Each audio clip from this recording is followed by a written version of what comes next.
From the mountains of central British Columbia to you listening around the world, this, my friends, is Spaced Out Radio. I am your host, Dave Scott, sitting in the captain's chair of SOR headquarters. We welcome you to tonight's show, including Kingdom of Nye Radio and Revolution Radio. If you want to take a listen to our archives, they are free at youtube.com/Spaced Out Radio. Just do me the favor, hit that subscribe button. Our website is spacedoutradio.com, where we have a plethora of features for you, including reading up on Captain Shirk's SOR Newswire. Tonight's show is brought to you by the Mighty Moose Beard Oil Company. It's 100% Canadian, 100% natural, taking care of beards around the world. Visit MightyMooseBeard.com. Don't forget to use promo code SOR2019 today. On the west coast of Canada, Vancouver Island is home to some of the most picturesque landscapes on the continent. In the west, you have the Pacific Ocean. On the east, a treat of seeing glaciered mountaintops for as far as the eyes can see. But the island is also home to a number of secrets and some of Canada's most prolific legends: Bigfoot, sea monsters, ghosts, and the ships they once sailed. Looking at this folklore is Shanon Sinn. Shanon is a retired member of the Canadian Armed Forces, a veteran who proudly served a tour of duty in Kandahar, Afghanistan. And you know, we all love our veterans around here, and we know we have a lot of veterans who listen to this show, and you know, we love you all. Shanon's website is ShanonSinn.com. That's ShanonSinn.com. Then at the bottom of hour number 3, I will bring you the SOR Newswire, brought to you by Paranoia Magazine. Shanon Sinn, welcome to Spaced Out Radio for the first time. So proud to have you here. Thank you for coming on. Thanks for having me, Dave. It's an honor to be here. Absolutely, my friend. And kudos to you, and big thank you for all of our listeners around the world for you taking the time and putting your life on the line to save our butts from a lot of potential hazards in your service down in Afghanistan there. Thank you so much for taking the time to serve. Thanks for saying that, Dave. It means a lot to me. Oh, well, we appreciate you saying it. Now, Shanon, you know, you're a guy, you're my age, which is in our mid-40s. We're both handsome. You got a good, solid beard there, my friend. High-quality beard. We'll mark it about a 9.4 out of 10, because I did check it out earlier. And nonetheless, when you looked at your life and you look back, did you ever think that you would be covering and writing about folklore, legends, ghosts, and all of this kind of paranormal jargon that so many people out there just pass off as all to do about nothing? Well, I've always enjoyed writing, and when I was a kid, it was one of the things I wanted to do when I grew up, besides being a police officer and in the military.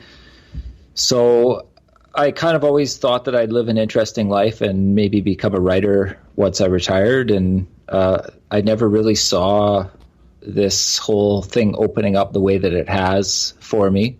So I guess the answer would be no, I didn't expect this. I kind of always liked to write dark fantasy, so I guess you could say kind of horror elements, but leaning more towards fantasy than horror. Well, when you started getting into the paranormal genre, what kind of led you down this path? Well, that's actually quite a bit of an answer. If you don't mind, it's going to take me a couple minutes. But absolutely, you run with it. This is all about you, my friend. Yeah. So I had intended on becoming a police officer when I returned from Afghanistan. Prior to my military service, I was working as a loss prevention manager. And for those who don't really know what that is, maybe we arrest people committing offenses on retail property, like most commonly would be theft, like shoplifting, or even fraud.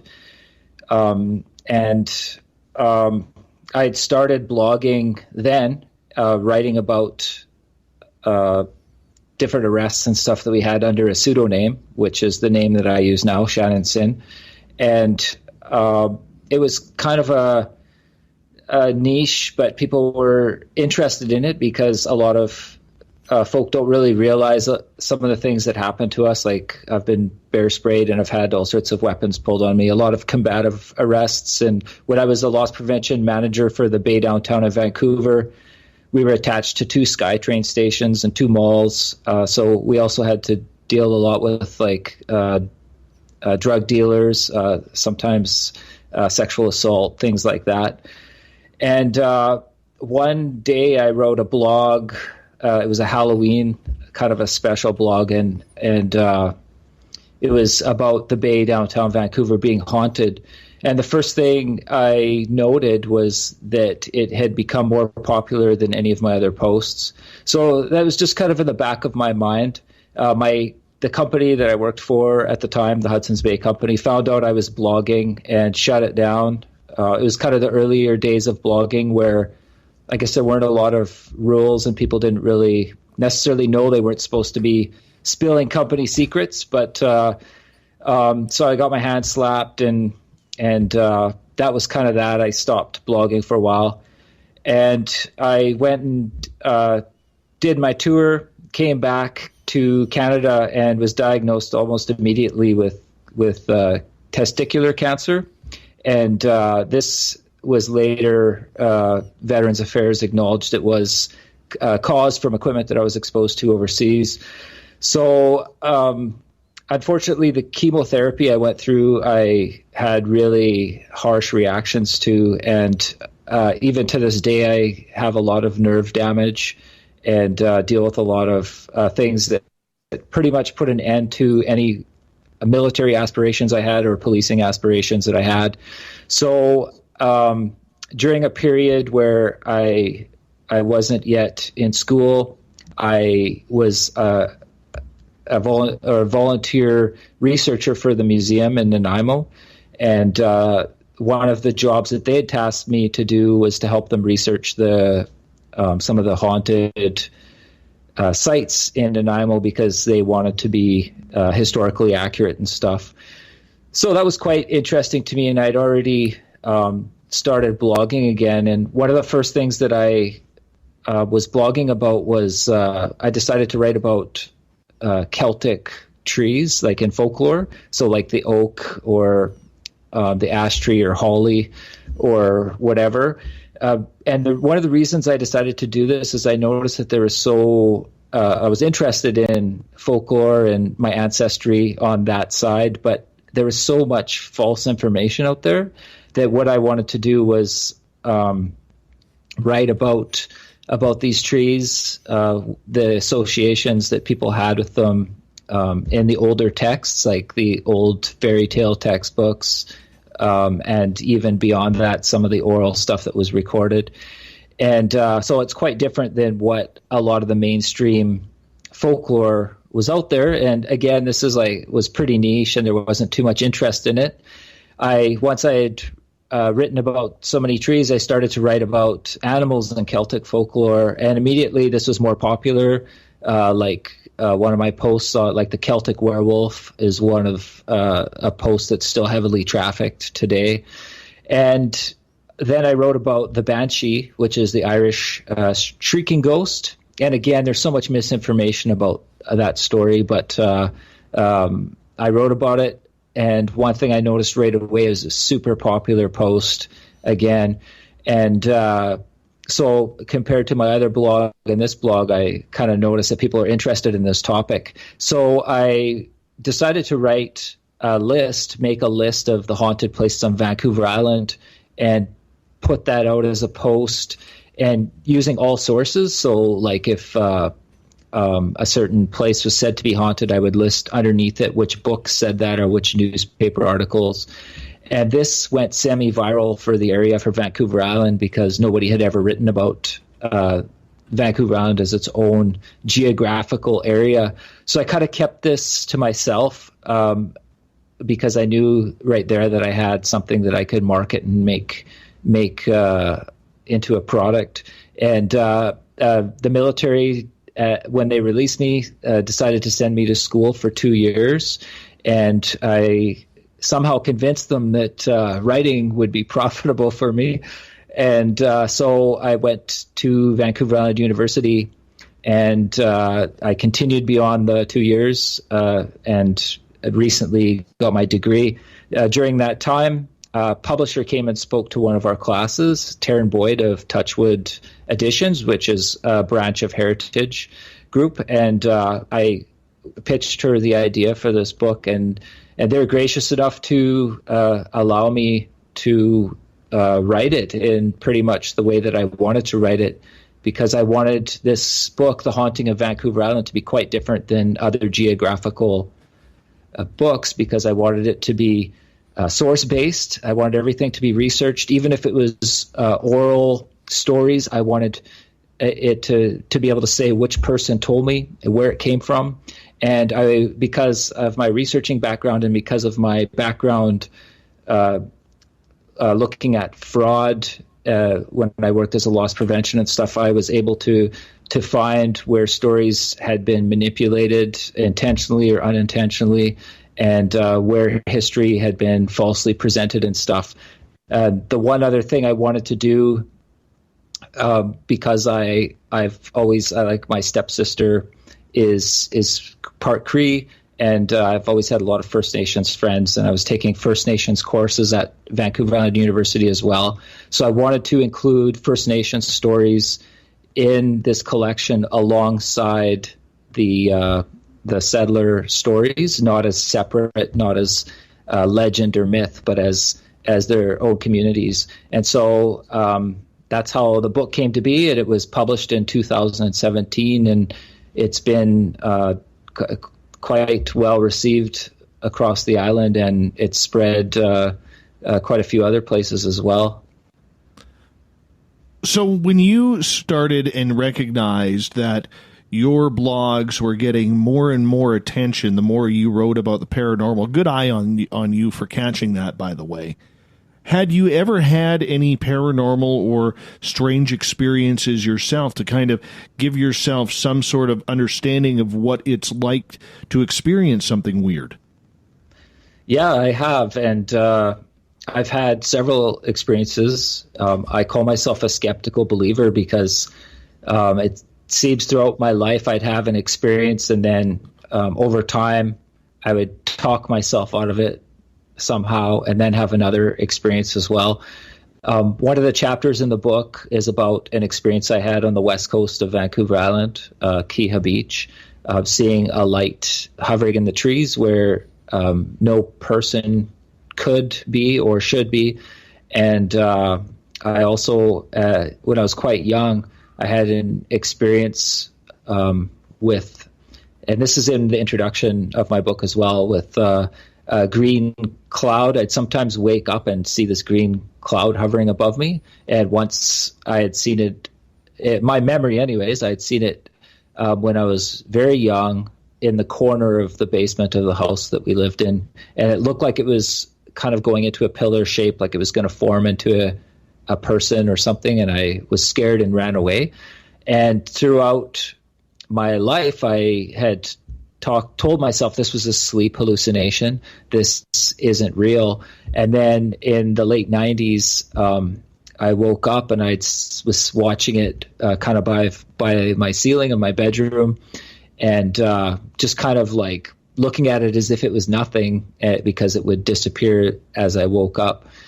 And then became aware that my girlfriend beside me was really distressed and was kind of like she'd woken up as well and sounded like she was crying or whimpering. And I asked her what was wrong, and she said, "Don't you see that green cloud?" And the shivers went up and down my spine, because it's like, how could she even know that there was that color there, let alone that I was looking at this? And I've never seen it after that, although I've had other smaller experiences. And there's other things as well. Like there's always been things that kind of move around.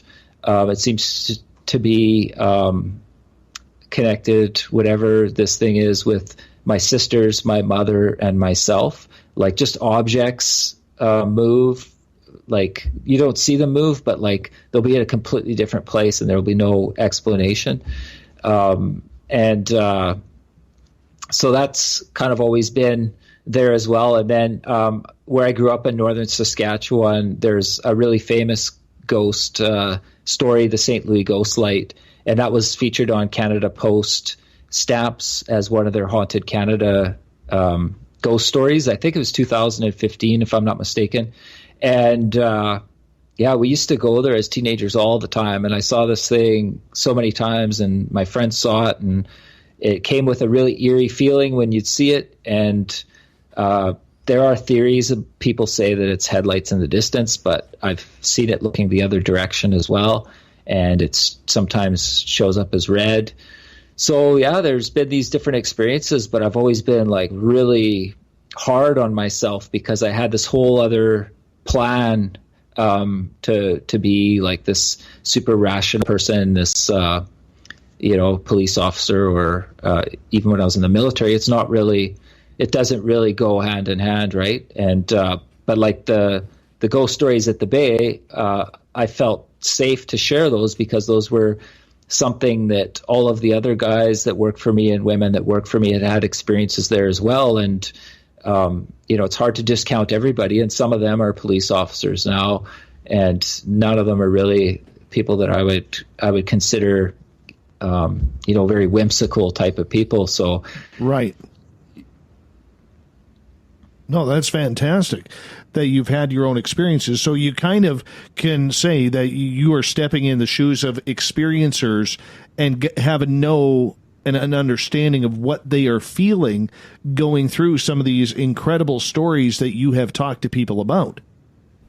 Yeah, absolutely. The way I see it is I approach everything like with that history type view and as folklore. And I know beyond a shadow of a doubt that people have these experiences because so have I. And I can't find anywhere any scientist or anything that doubts that people have these experiences. There's so many statistics that people have these experiences. The only question I think that people debate is what they are. Like, of course, some people will say their ancestors, spirits of the dead, others that it might be a form of temporary hallucination or to do with mental health even. Whatever it is, I know that these experiences are real and they feel real, and to me that's all that really matters. And to record the story itself as folklore is kind of a fun way for us all to kind of look at it and learn history at the same time. Right. Our guest tonight, Shanon Sinn on Spaced Out Radio. We are talking hauntings, folklore on Vancouver Island, British Columbia tonight. Shanon, when you are writing and you're starting to notice that people are picking up your blog and your writings and your pieces of work when it came to the paranormal, was that a shock to you that many people were doing so? Because in mainstream, there really seems to be a laughter, a chortle of people who don't want to admit they like this kind of stuff. But in the end, they always have a story. I don't know how many times you've been approached. I know I have been approached, hundreds of times, where people were like, really, you believe in that crap? And then you're like, yeah, I do. And then they'll say, well, there was this one time. It happened a long time ago. I don't really know what it was. I don't really talk about it. Did you notice a lot more people coming up to you and asking you about this and wanting more and needing to know more? Yeah, I think that's part of the reason that my book has been so well received is because it's come from such a grounded place, and I use all the sources, the references, and because of my own stance or my own approach of being simultaneously a believer, but like really scrutinizing everything. Because I wrote this book largely while I was in university, and I had a lot of help from other people at university, including professors and other students during workshop classes, and I was an intern for an elder there. There's just it's a quite different approach, and so I've had a lot of people that have felt they're interested in this, but they've almost felt alienated because of the approach that a lot of writers take when they write about the ghosts. Like there's a lot of the ghost type books that are out there are almost like religious, because they have the mediums or the psychics, and they have theories about what ghosts are that they'll be so stuck to that one idea. And a lot of times it's very mainstream, kind of like we see it a lot, I guess, on the TV shows, which I don't really watch, so I shouldn't talk about that much. But like a lot of the shows where they're hunting ghosts or whatever as well. So I just try to be as skeptical and open as I can, and people just seem to really like that. We only got about 2 minutes until we go to break here at the bottom of the hour. Shanon, when you started becoming a little bit more popular for your writings about the paranormal, did you think that it was going to start shifting the way it has, where this basically has become a full-time job? Well, I knew that I wanted to be writing full-time. I didn't really see it unfolding the way that it has, but I'm really grateful for how it has, and people on Vancouver Island have been really good to me, and I've met so many people from communities all over the island, so I think it's great. I do too. And the beautiful part about being on an isolated island like Vancouver Island, which you need to, for people who've never been there, you need to take a ferry to get there. It's a couple-hour ferry ride.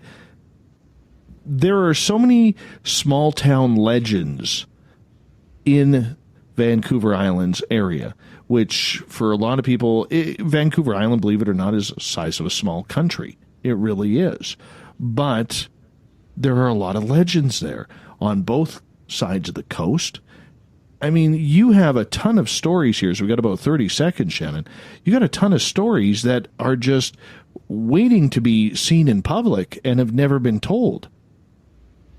Yeah, well, I've included what I see as a good sample of all different types of stories. And that's one thing I like about Vancouver Island, is it kind of is a good study area.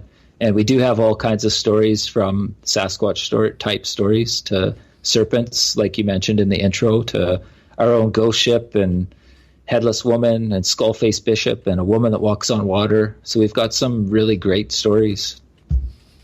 Well, we're going to get into those stories tonight, and it's going to be very, very exciting. Author Shanon Sinn is our guest tonight on Spaced Out Radio. His book, The Haunting of Vancouver Island, Supernatural Encounters with the Other Side. We're going to get into a lot of these really cool stories tonight. It'll make you want to travel to Vancouver Island in British Columbia to see what it's all about. Stay tuned for more Spaced Out Radio.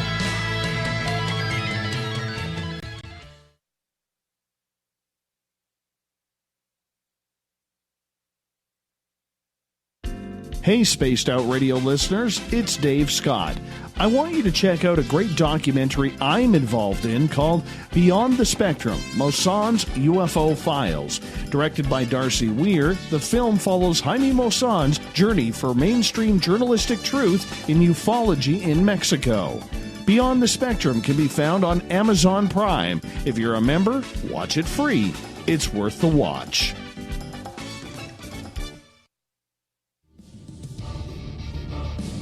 Come get spooked at the 4th Annual Forest Moon Paracon in Cedar-Woolley, Washington, Saturday, September 28th. UFOs, ghosts, aliens, Bigfoot. Speakers include Mike Morin and Jason Jordan, R. Keith Andrews, and Dave Scott from Spaced Out Radio, and so much more. There will be workshops and a VIP roundtable. Get early bird tickets now at fmparacon.com.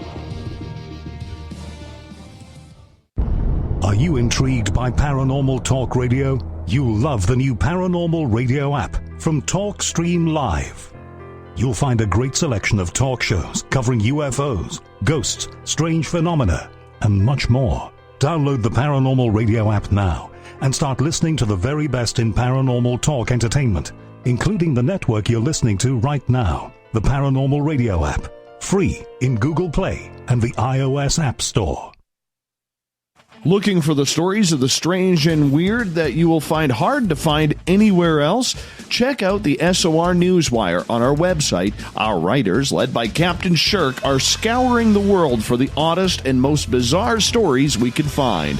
Everything from weird crime to suspenseful and paranormal. We're working hard for you to bring you the most intriguing news of your day. Check out the SOR Newswire at spacedoutradio.com today.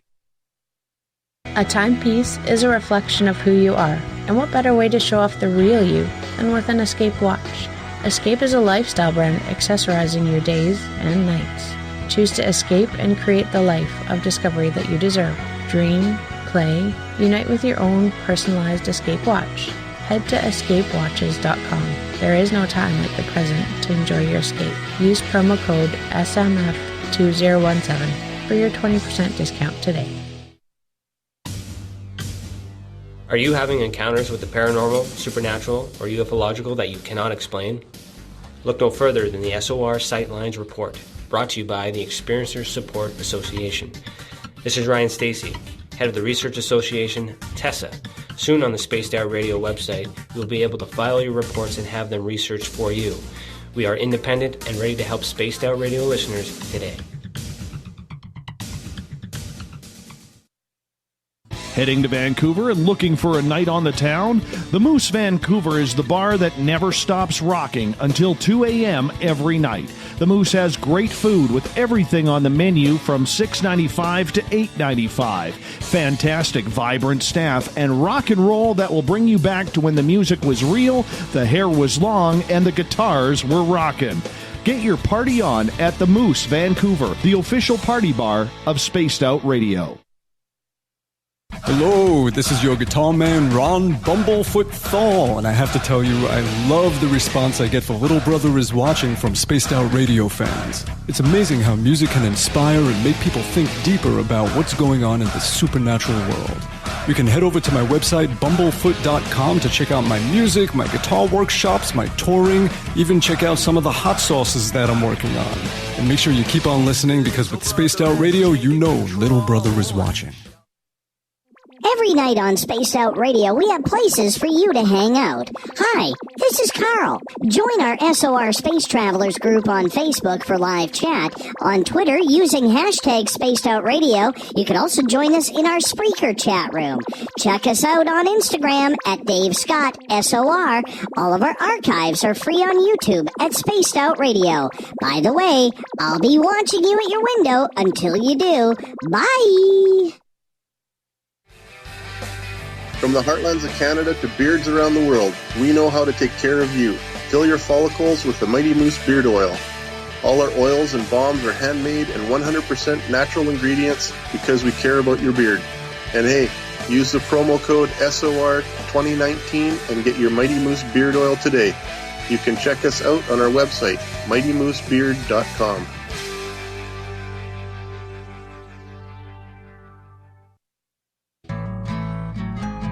Looking for a place to advertise at a very reasonable cost? Look no further than Spaced Out Radio. SpacedOutRadio.com has an advertising tab that you can click to check out our daily, weekly, and monthly packages to play on the radio, or our website including social media. From commercial spots to banners, we have it all. Check out our competitive pricing today.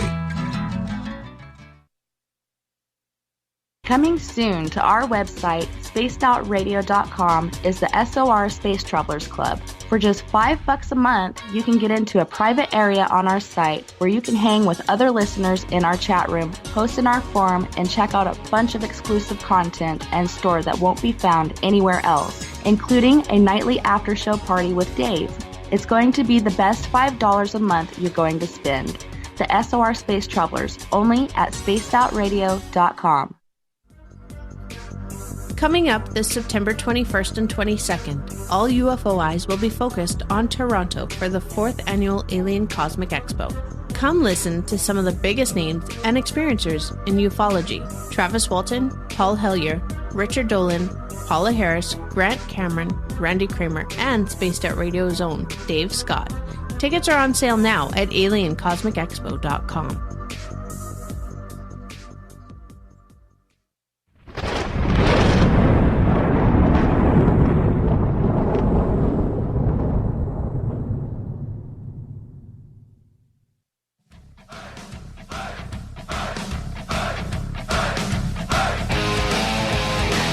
Welcome back to the second half hour of Spaced Out Radio tonight. I am your host, Dave Scott, sitting in the captain's chair of SOR headquarters. Good to have you along for the ride tonight.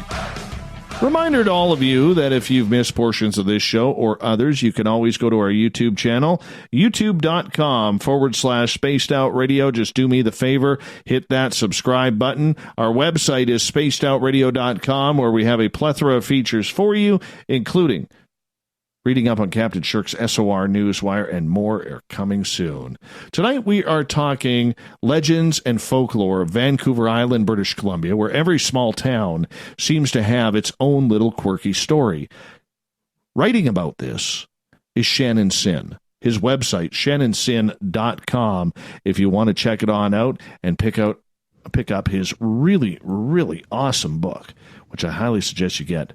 It is called The Haunting of Vancouver Island. Yeah, it gets into it. Supernatural Encounters with the Other Side. Make sure you pick this one up. Shanon, welcome back to the show. Thanks for having me, Dave. No problem. We're glad that you are here, my friend. Now, when you started writing about these stories, what intrigued you first? Was it ghost stories? Was it legends of the sea? What really hit you on Vancouver Island? Well, to be honest, probably the stories that interest me the most are some of the First Nation stories, the stories of spirits, not only the ghost stories, but the different spirits that occupy the forests. And I just think that they're fantastic. They've kind of been marginalized, but yeah, it's.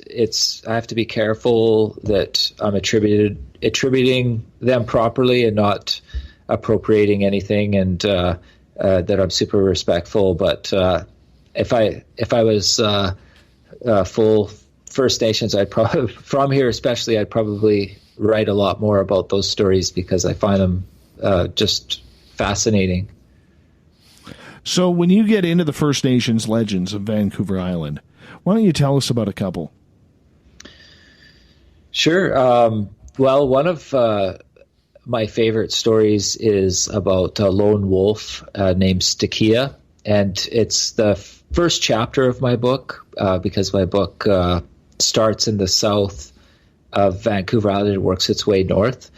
And there's a small island off of Victoria that in 2012 a lone wolf showed up on this island inexplicably, and so many people had offered theories about how it got there, that it either wandered through the city of Victoria, all these urban areas, crossed multiple highways and stuff, or other people that it hitched a ride on a barge, a logging barge.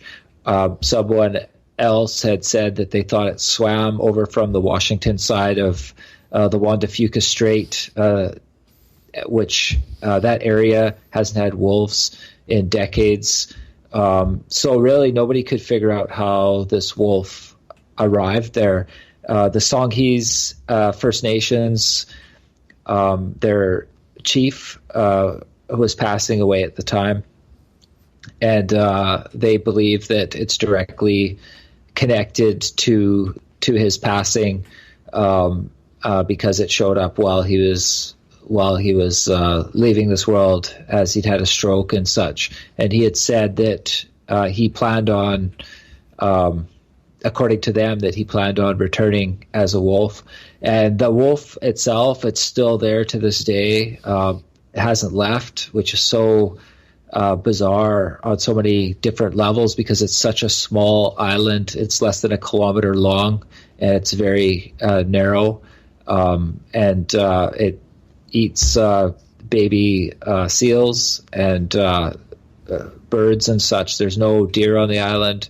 There's nothing really for it to eat other than seafood. But the type of wolves that we have in this area, they do eat a lot of intertidal type foods. So I found that story really interesting, and it's not the first time something like that happened as well. There's a documentary called The Whale about Luna, one of the killer whales from the area, or orca, that was believed to have been dead several years ago, and then showed up at Nootka Sound on the west side of Vancouver Island, and it was under similar circumstances that an important person, a chief, was passing away, and he said that he wanted to return as a whale. And even scientists in this documentary talk about how uncanny it was that this whale would just come up to people and interact with them. And unfortunately, it did get too close to a boat and ended up perishing.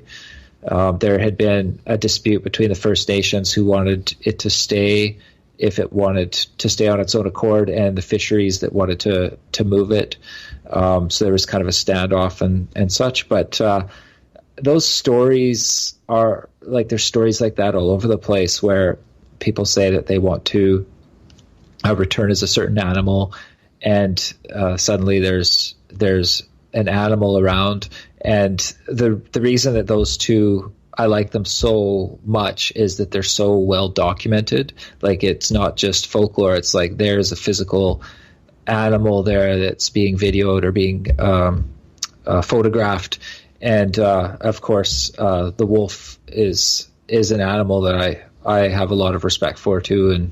And so I really like that story a lot. There's all sorts of stories of different spirits that are in the forests.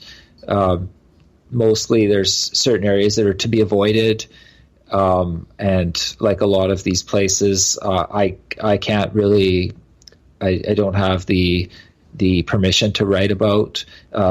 There's other spirits in areas that you go and you try to petition the spirit for power. And it's kind of an older way of traditional practice, I guess you could say. There's a book called Two Houses Half Buried in Sand, which is interviews of elders from the 1930s, and a lot of these elders, they're talking about how to acquire some of these spirit gifts and such. So I think that's really fascinating as well. When it comes to the First Nations legends, and I noticed it growing up on this side of the province, where there's a big legend about Sasquatch in the Harrison River put out by the Chehalis Indian Band, which has spread all over. That's where the word Sasquatch comes from, was the Chehalis people.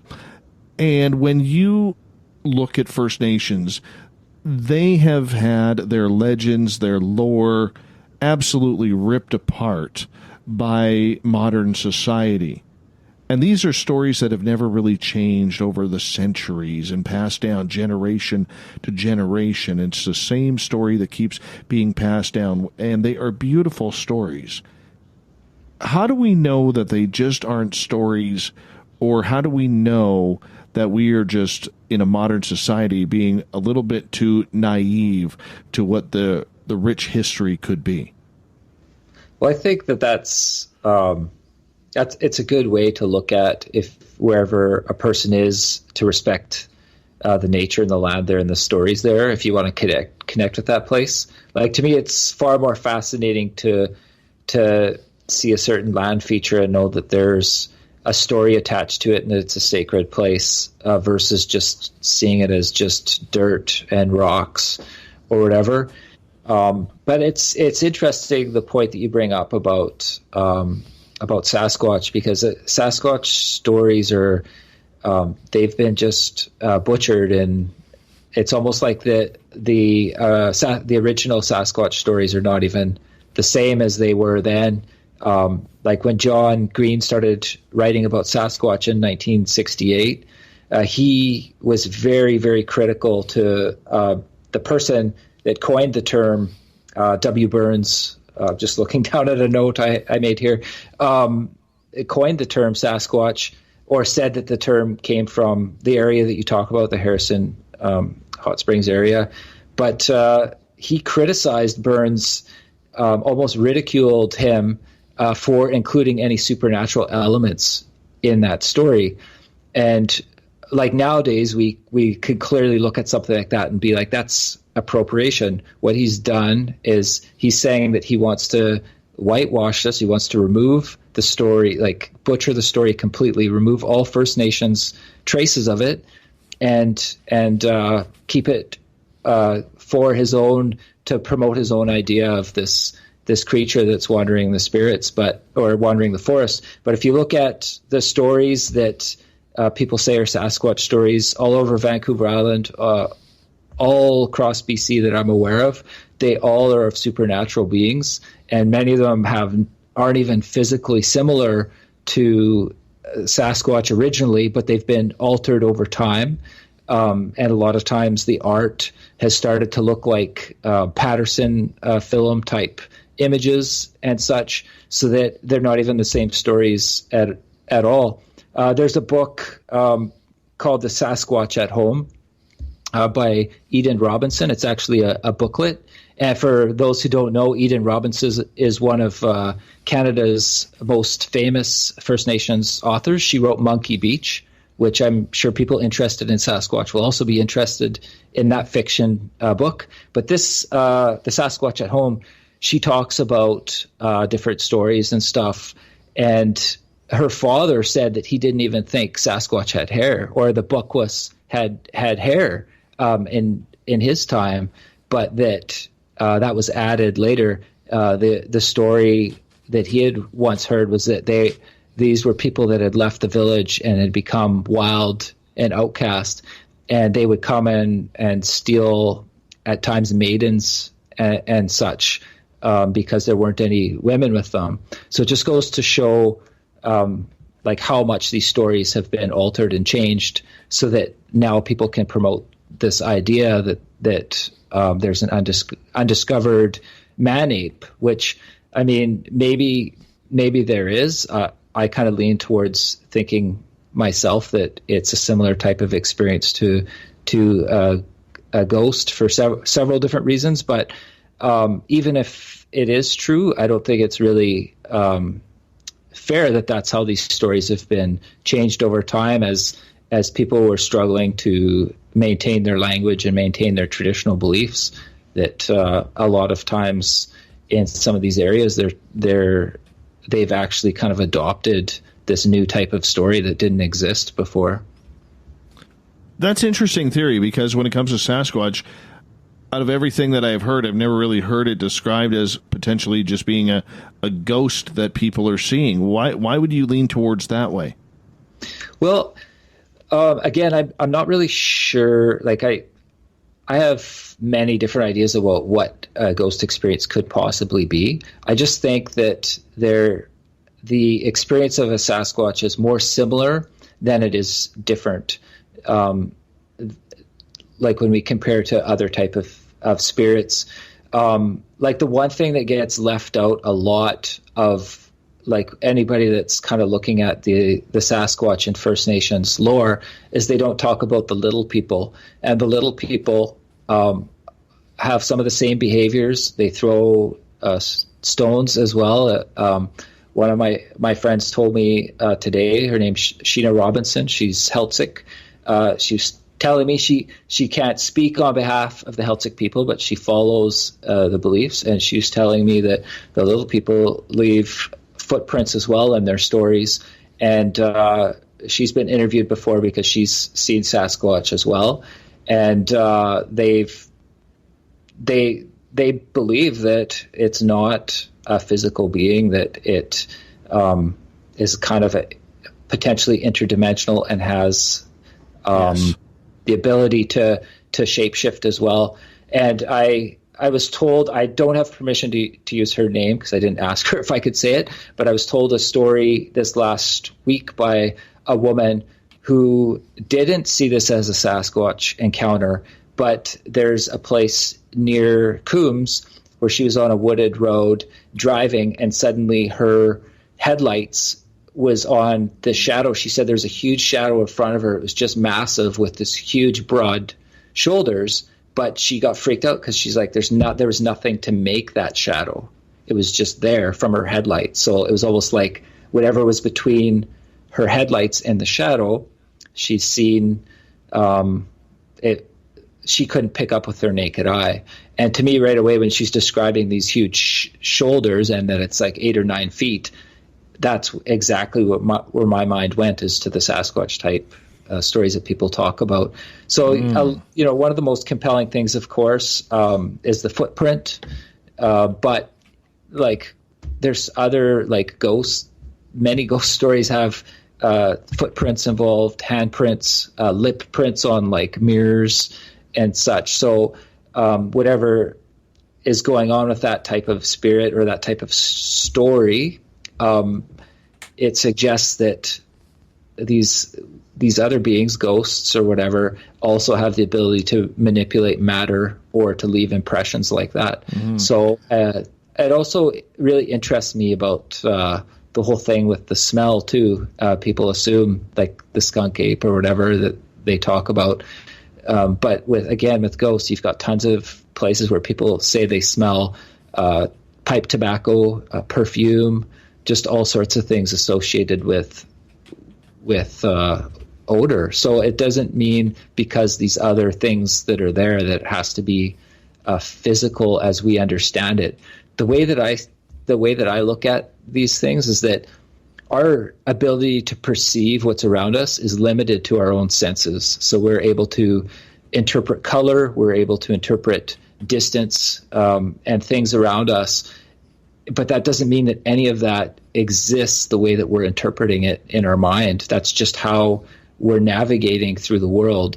So when we have these other types of experiences, whether it's like a light or someone seeing something in the forest or having these other experiences, that to me says that our senses are limited for some reason, or that they're not perfect. Right. Well, I'm a firm believer, too, that there is something supernatural and different about this creature. My own experience with the 2 Sasquatch that I saw completely plays into that category about that. And so I don't think it's that far-fetched. But I do have to ask, for people who have never been to Vancouver Island but need to check it out, are you sure that hairy creature on the road in Coombs wasn't one of the goats on the roof of the market? Well, I don't know how broad their shoulders are, but I'm pretty sure that it wasn't. Yeah, so for people who don't know, Coombs is this little tiny town on your way between this town called Parksville and going to the west coast of Vancouver Island called Port Alberni. And they are famous for this little shopping area of eclectic old buildings, and they have goats on their roof that keep the grass short on top of the roofs of the buildings. It's one of the real cool tourist attractions that is there. So it's absolutely fantastic. I haven't thought about Coombs in years. Thank you for bringing that up. We got about 4.5 minutes before we go to break here. So in your opinion, and your opinion only, when you hear stories about Sasquatch potentially being a supernatural type creature, shape-shifting type creature, what is your thoughts personally on that? Well, I tend to, like I kind of alluded, I tend to think that whatever a Sasquatch experience is, that it probably has a lot more similarities to ghosts than we give it credit. Like even we tend to try to categorize everything and to split everything up. So like even in the world of ghosts, we've got like all these different types of ghosts, right? Like yes. Like the big split that I see is between like poltergeists and apparition type hauntings, right? And people try to really say this is this type of haunting or this is that type of haunting, but I've yet to see like anywhere where an apparition has shown up that there isn't some sort of poltergeist-like activity in the story. And a lot of poltergeist type things, there's people are seeing or claiming to see some sort of apparition. And I think, just because it's inside, someone's seeing something inside a house a certain way, it's more urban, more humanoid. They associate it with ghosts or humans. But a lot of times in history, before most modern or recent history, a lot of these experiences weren't considered the dead or our ancestors necessarily at all. There was other type of beings that they were attributed to, like household type spirits, right?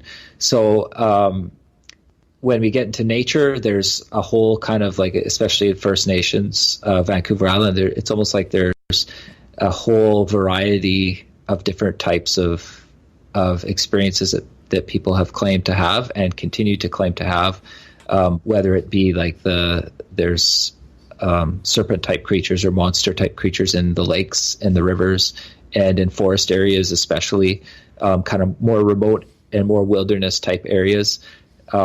I think that they're just kind of all the same sort of experience, and whether that is something that will one day be easily explainable and it'll just totally destroy our belief in the afterlife, or whether one day it'll open our eyes and we'll believe in other dimensions, like someone like Stephen Hawking does. Like, I just think it's on a long enough timeline, we'll figure out exactly what all these things are. And I just personally believe that there's something similar between these experiences, the Sasquatch type experience and hauntings. Do most of the sightings, as we got about 90 seconds, happen at the mid-island to northern part, or is it really spread right through Vancouver Island from Victoria on north? I would say definitely northern, seems to be north and west. There's been historically a lot, on the way to Tofino, that whole area, or the middle part of like Strathcona Park, middle part of the island there. But a lot of northern stuff, a lot of more remote type areas. But my favorite story, which I'd like to actually talk about maybe when we have more than 90 seconds, is the story that takes place in Alert Bay, and which was quite well documented from a few years ago. Absolutely, we could get into that. Have you ever heard of Sasquatch Island? Well, I know a monster quest called Vancouver Island, Ape Island. Yeah. Yeah, there's another island out there. You should really get in touch with a guy named Thomas Sewid, Sewid. He's First Nations, and he takes tours up on this, on what he calls Sasquatch Island, and apparently it's incredible. There's like footprints everywhere. It's a remote island. There's nobody living there except the big hairy men and women themselves. Shannon, I'm going to get you to hold on right there. We're going to go to break at the top of the hour. Shanon Sinn is our guest tonight on Spaced Out Radio, a great author, as we are talking about ghosts, folklore, legends of Vancouver Island, British Columbia tonight. Stay tuned for more SOR right after this.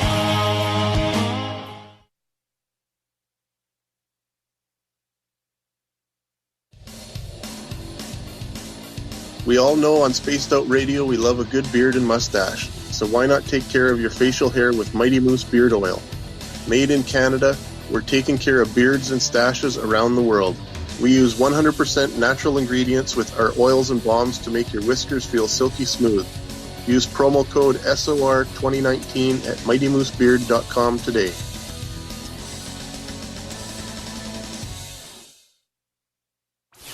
Hang out with Spaced Out Radio, where we own the night. This is Carl. You can follow Dave on Twitter at Spaced Out Radio, and during the show, use the hashtag Spaced Out Radio to chat with us live.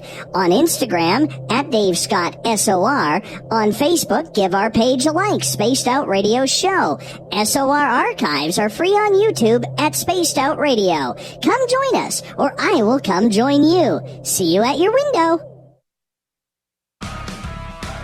Get your horns up with me on Spaced Out Radio. This is Ron Bumblefoot THAL. Come tune in to SOR, where you can hear me rock out with Little Brother is Watching, the official theme song of Spaced Out Radio. And then come on over to bumblefoot.com, where you can find out about my tour schedule, my music, and everything else. Bumblefoot.com keeps you up to date on what I'm doing and the best way to stay in touch with my music and music camps. Sign up for my newsletter at bumblefoot.com, and remember, Little Brother is watching.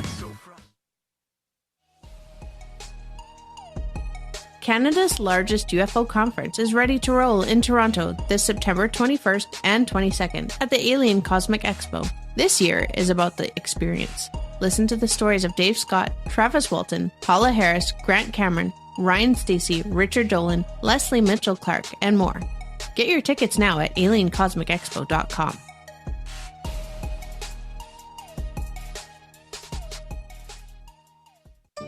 Find your escape where time has no limits. It's about living today and cherishing the heritage of yesterday. A spirit of adventure for what is new, with the nostalgia of the past. Your timepiece is a reflection of who you are. Life surrounded by beauty from the world around us to the soul within. EscapeWatches.com. There is no time like the present to enjoy your escape. Use promo code SMF2017 for your 20% discount today. Hey fans, it's Dave Scott. Do I have something for you to check out? A great documentary about legendary Mexican investigative journalist Jaime Maussan and his search for the truth about UFOs. Beyond the Spectrum, Maussan's UFO files can be found on Amazon Prime. It's free to watch if you're a member. You might even hear me in it. So check out Beyond the Spectrum, only on Amazon Prime. The Call of the Wild is in Vancouver. The Moose Vancouver is one of the hottest bars and restaurants in the city. Open until 2 a.m. nightly, the Moose will rock you like a hurricane all night long. Great food with everything on the menu at $6.95 near the corner of Nelson and Granville. Get your horns up and come rock with us. The Moose Vancouver, the official rocking bar of Spaced Out Radio. Visit purpleplates.com today. For over 40 years, the Purple Energy Plates have been delivering amazing results for their many customers. Inspired by the great genius Nikola Tesla, the harmony, healing, and energetic effects of the plates have proven over and over to be beneficial and often miraculous to thousands of customers. Check their site for daily specials and choose from their many energy products. You won't be sorry. Visit them today at purpleplates.com. Are you having encounters with the paranormal, supernatural, or ufological that you cannot explain? Look no further than the SOR Sightlines Report, brought to you by the Experiencers Support Association. This is Ryan Stacey, head of the Research Association, TESA. Soon on the Spaced Out Radio website, you'll be able to file your reports and have them researched for you. We are independent and ready to help Spaced Out Radio listeners today.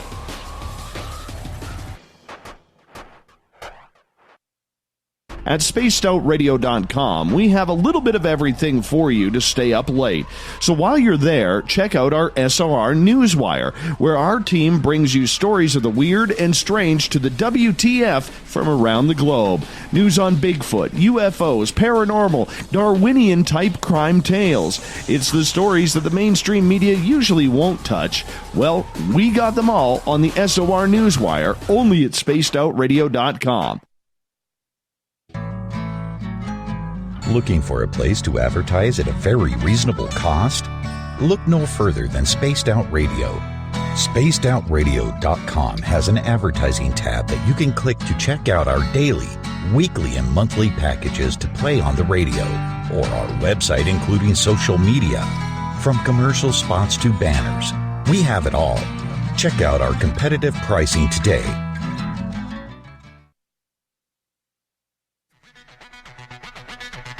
Come get spooked at the 4th Annual Forest Moon Paracon in Cedar-Woolley, Washington, Saturday, September 28th. UFOs, ghosts, aliens, Bigfoot. Speakers include Mike Morin and Jason Jordan, R. Keith Andrews, and Dave Scott from Spaced Out Radio, and so much more. There will be workshops and a VIP roundtable. Get early bird tickets now at fmparacon.com. We are getting ready to relaunch the SOR Space Travelers Club at spacedoutradio.com. For $5 a month, you can join us for a plethora of features found nowhere else. Hang out in a private chat room during the show and after party. You can check out some exclusive content and a store specifically for you, as well as a private listener forum where you can post your thoughts, stories, and pictures. The SOR Space Travelers Club, coming soon to spacedoutradio.com.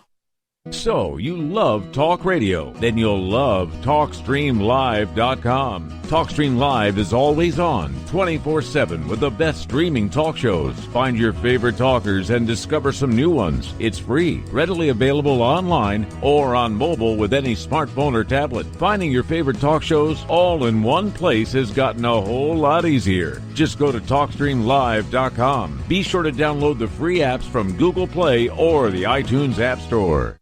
The freedom to post what you want, when you want. That's the social media freedom you need.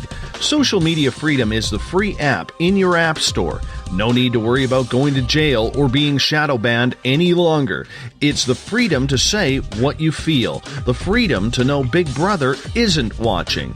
It's the way social media is supposed to be. Social Media Freedom. It's time to set yourself free. Download from your app store today. You're listening to Spaced Out Radio with Dave Scott.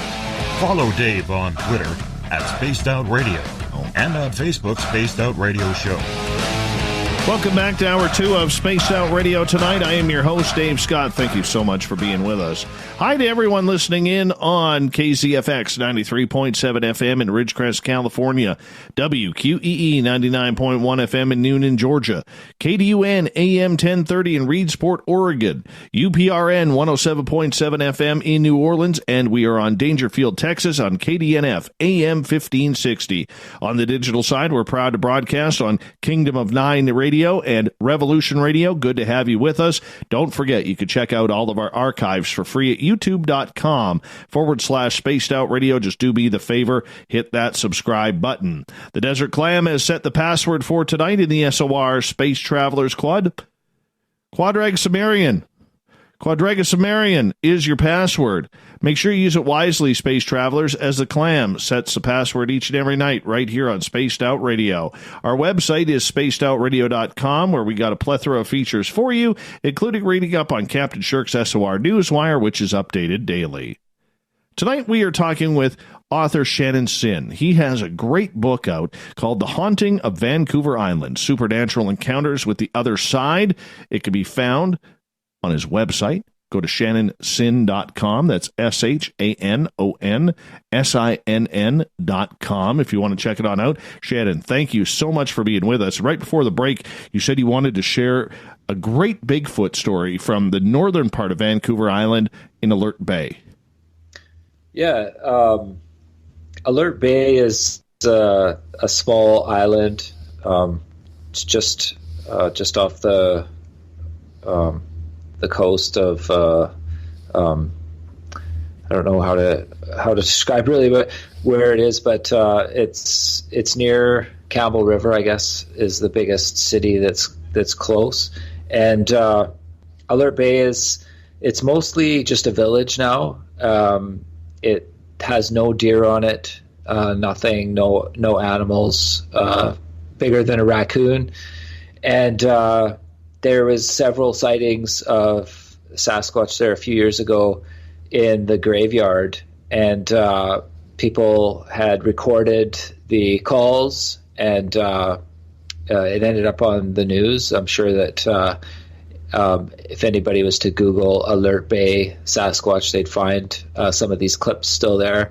And last summer I went and spoke to some of the people there as well that had these experiences, and totally convincing people. One thing from my loss prevention days is interviewing people that had committed like internal theft or fraud or whatever. I think I'm pretty good as far as being able to tell when people are being deceptive, and the people that are telling me their experience is very sincere, very straightforward. The thing that that gets me about this is that there's not any reason for this elusive kind of man ape to be on this island, let alone be hanging out in the graveyard and making these calls. It was there for a short period of time. I think it was a week or two. A lot of people were seeing it, and then it was gone again.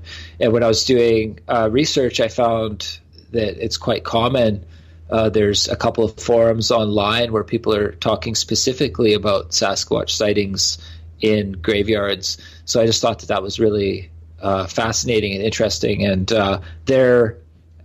you had mentioned before the break Thomas Seawood, and he is from that area. He's Kwakwaka'wakw, and so those are the stories that he's telling and promoting as well. Although the people from Alert Bay have said to me that that he's not really supposed to be telling the stories the way that he is, or that they've been kind of told a little bit differently.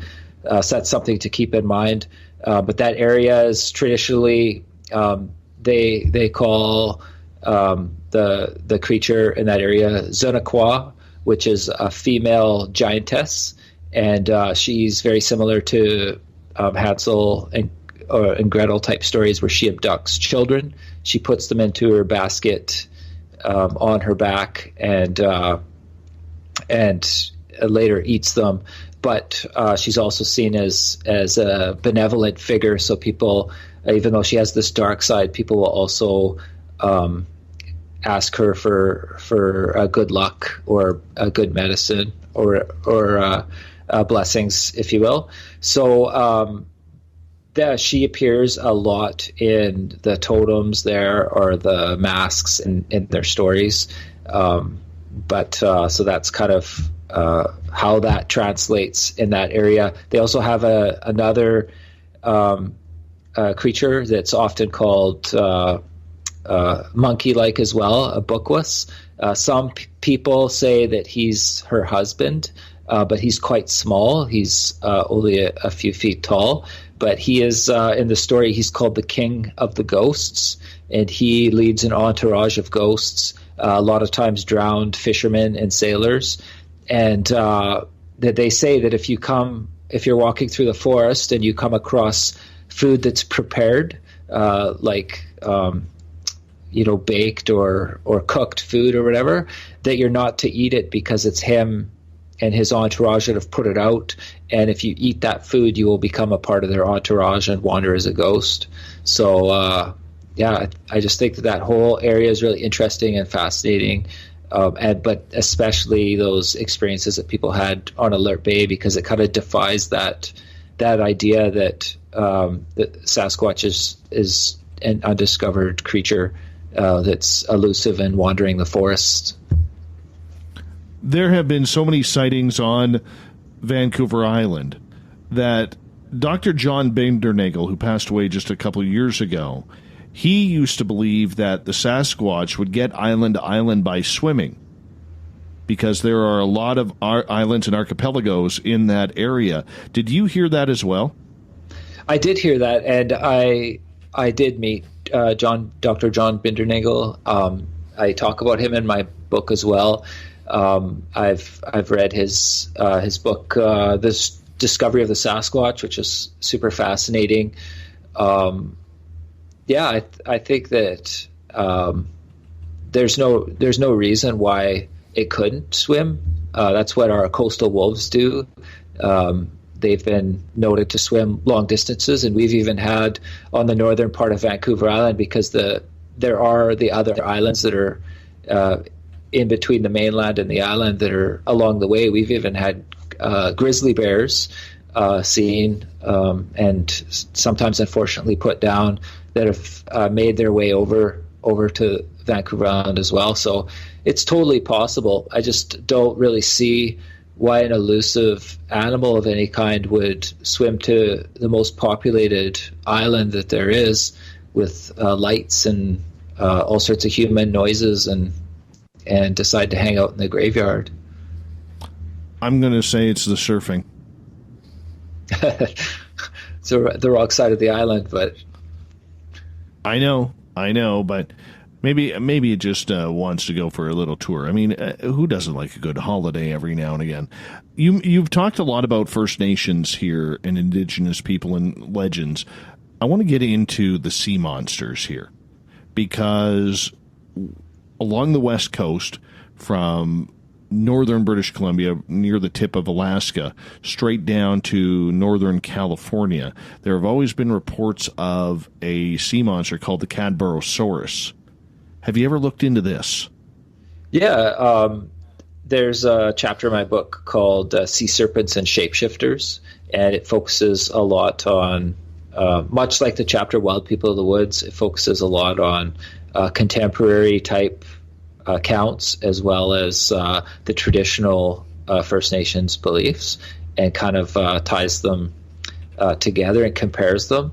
And I think that there's definitely there's something there. There's been so many sightings, and the thing that fascinates me the most is the descriptions of people that have seen it having they say like almost horse-like hair, sometimes like whiskers on its face, and horns.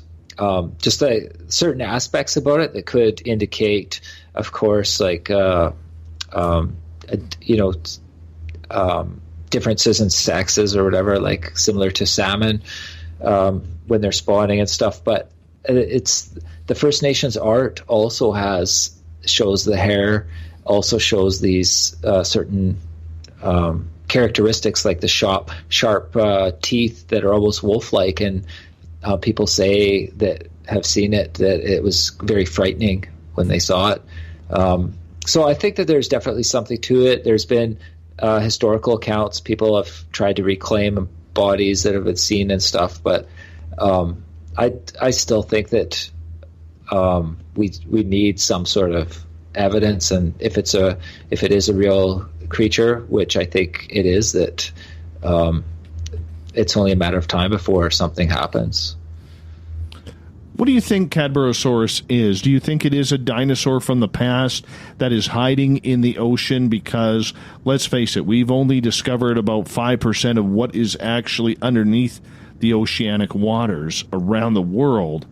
Or do you believe that it is a giant oarfish or some other primordial species that maybe we just haven't discovered yet? I think that there's so many different possibilities with it.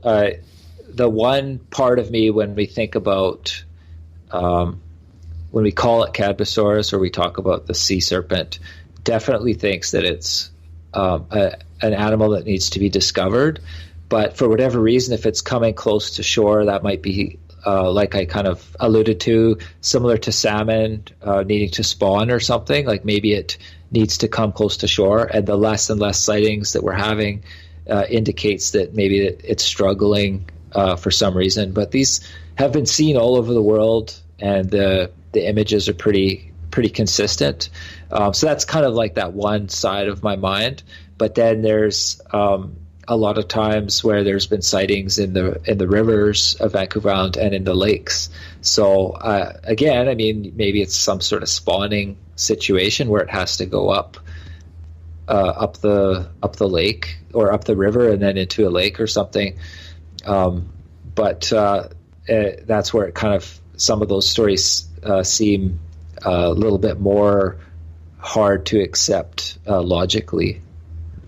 Well, I do know that after I was fishing in Cameron Lake, which is right in the center of Vancouver Island, by a beautiful, beautiful tall tree area called Cathedral Grove, where the trees get to 250, 300 feet tall. I mean, they're just gorgeous.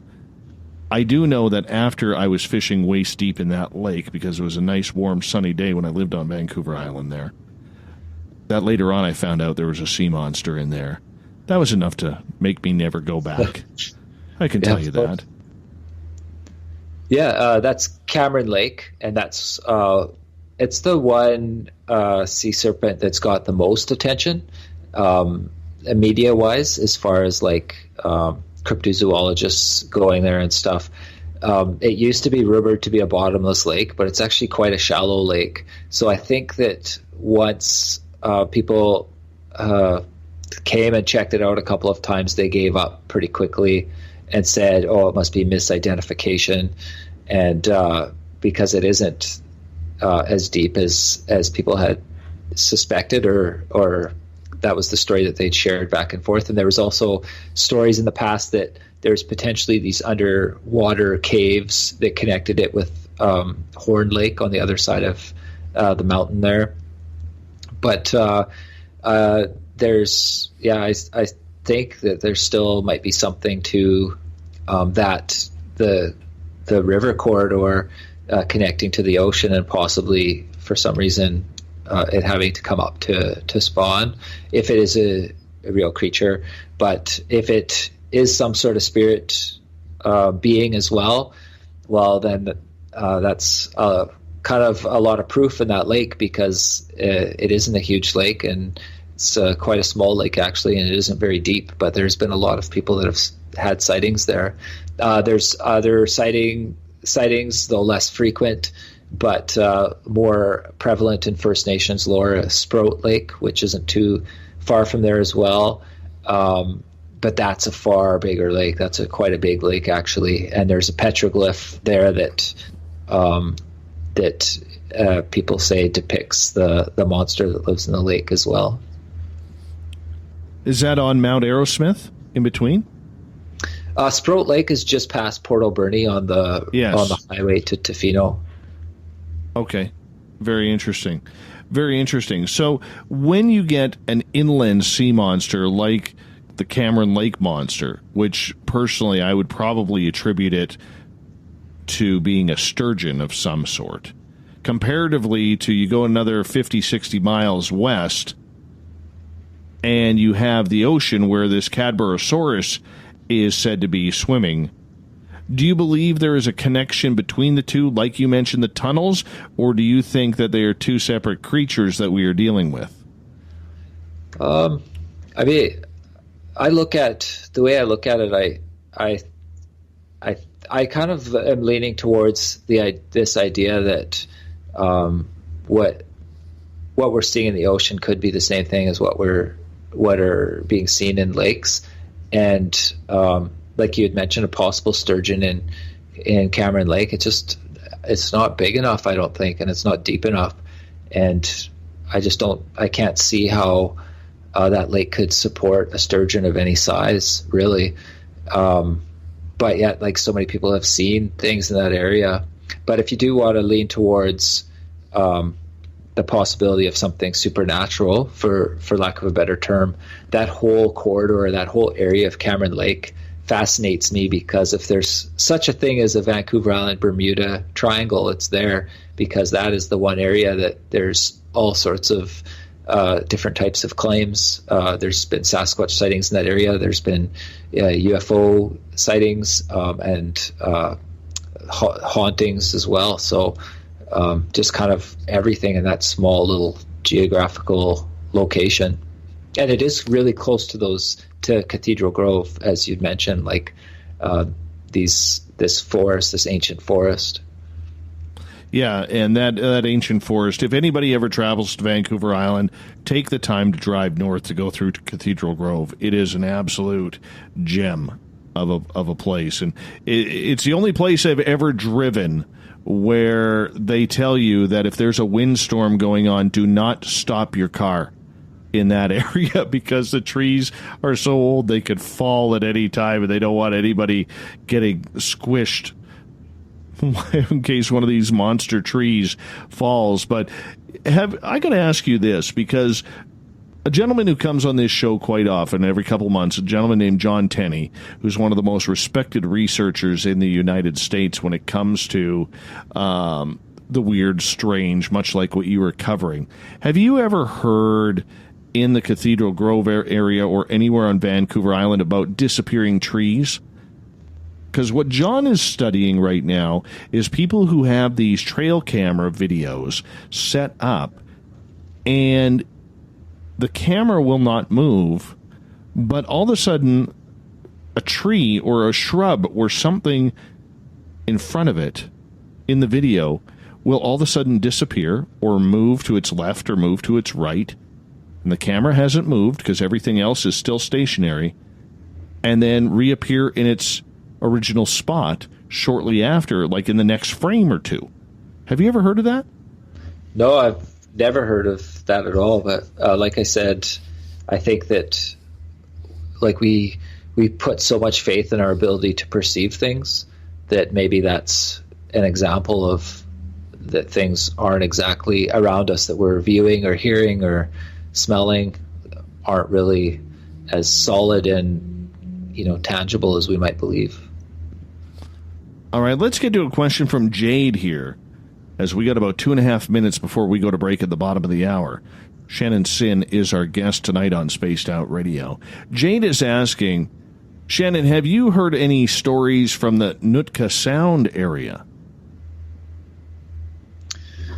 Well, definitely there's that area's Nacholnath, and there is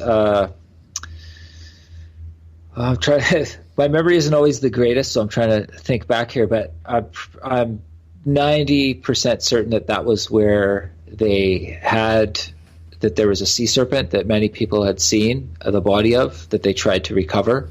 That was in the British colonist newspaper back in the day. They tried to go up.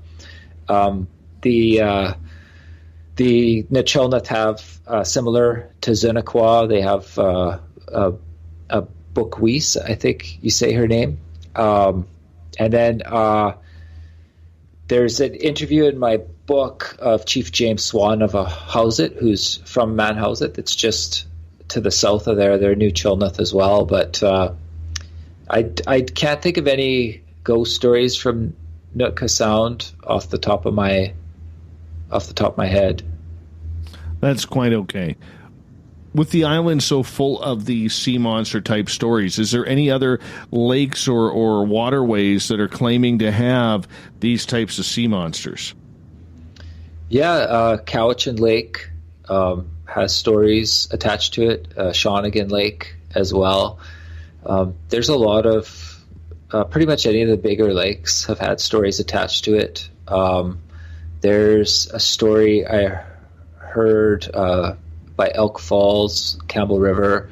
There's a lot of sightings in Campbell River itself going quite far up, which is kind of what originally made me start thinking about this idea of like possibly something maybe going to spawn or whatever. I would say like pretty much all the bigger lakes that I'm aware of have some sort of story attached to them. Is that due to the First Nation legend, or is that actual sightings that people are having?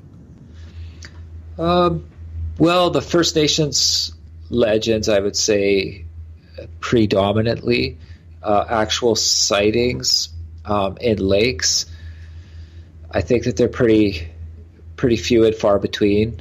There's like the flurry of sightings in Cameron Lake over a decade or two, and then like I mentioned, Cowichan Lake and Shawnigan Lake, I think, and Sprout Lake all had sightings. Shanon, I'm going to get you to hold on right there. We're going to step out for a break at the bottom of the hour. Shanon Sinn, our guest tonight on Spaced Out Radio. The Haunting of Vancouver Island, Supernatural Encounters with the Other Side. More coming up after this on SOR.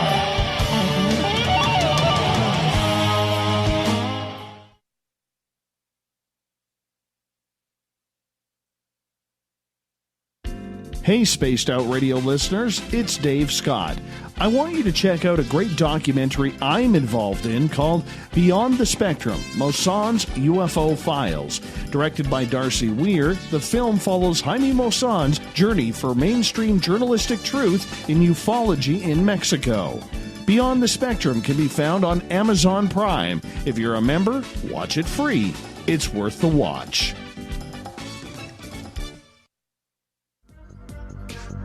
Coming up this September 21st and 22nd, all UFO eyes will be focused on Toronto for the 4th Annual Alien Cosmic Expo. Come listen to some of the biggest names and experiencers in ufology. Travis Walton, Paul Hellyer, Richard Dolan, Paula Harris, Grant Cameron, Randy Kramer, and Spaced Out Radio's own Dave Scott. Tickets are on sale now at aliencosmicexpo.com. A timepiece is a reflection of who you are, and what better way to show off the real you than with an Escape watch. Escape is a lifestyle brand accessorizing your days and nights. Choose to escape and create the life of discovery that you deserve. Dream, play, unite with your own personalized escape watch. Head to escapewatches.com. There is no time like the present to enjoy your escape. Use promo code SMF2017 for your 20% discount today. From the heartlands of Canada to beards around the world, we know how to take care of you. Fill your follicles with the Mighty Moose Beard Oil. All our oils and balms are handmade and 100% natural ingredients because we care about your beard. And hey, use the promo code SOR2019 and get your Mighty Moose Beard Oil today. You can check us out on our website, mightymoosebeard.com.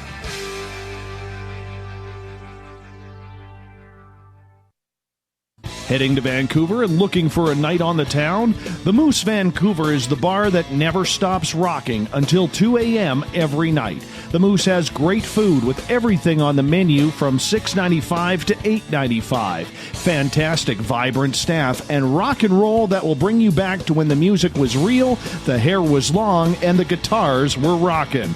Get your party on at the Moose Vancouver, the official party bar of Spaced Out Radio.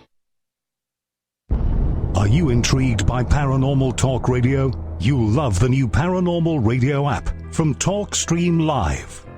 You'll find a great selection of talk shows covering UFOs, ghosts, strange phenomena, and much more. Download the Paranormal Radio app now and start listening to the very best in paranormal talk entertainment, including the network you're listening to right now, the Paranormal Radio app, free in Google Play and the iOS App Store. Every night on Spaced Out Radio, we have places for you to hang out. Hi, this is Carl. Join our SOR Space Travelers group on Facebook for live chat. On Twitter, using hashtag Spaced Out Radio. You can also join us in our Spreaker chat room. Check us out on Instagram at Dave Scott SOR. All of our archives are free on YouTube at Spaced Out Radio. By the way, I'll be watching you at your window until you do. Bye! Hello, this is your guitar man, Ron Bumblefoot THAL, and I have to tell you, I love the response I get for Little Brother is Watching from Spaced Out Radio fans. It's amazing how music can inspire and make people think deeper about what's going on in the supernatural world. You can head over to my website, bumblefoot.com, to check out my music, my guitar workshops, my touring, even check out some of the hot sauces that I'm working on. And make sure you keep on listening, because with Spaced Out Radio, you know Little Brother is watching. Looking for the stories of the strange and weird that you will find hard to find anywhere else? Check out the SOR Newswire on our website. Our writers, led by Captain Shirk, are scouring the world for the oddest and most bizarre stories we can find. Everything from weird crime to suspenseful and paranormal. We're working hard for you to bring you the most intriguing news of your day. Check out the SOR Newswire at spacedoutradio.com today. Are you having encounters with the paranormal, supernatural, or ufological that you cannot explain? Look no further than the SOR Sightlines Report, brought to you by the Experiencers Support Association. This is Ryan Stacy, head of the Research Association, TESA. Soon on the Spaced Out Radio website, you'll be able to file your reports and have them researched for you. We are independent and ready to help Spaced Out Radio listeners today.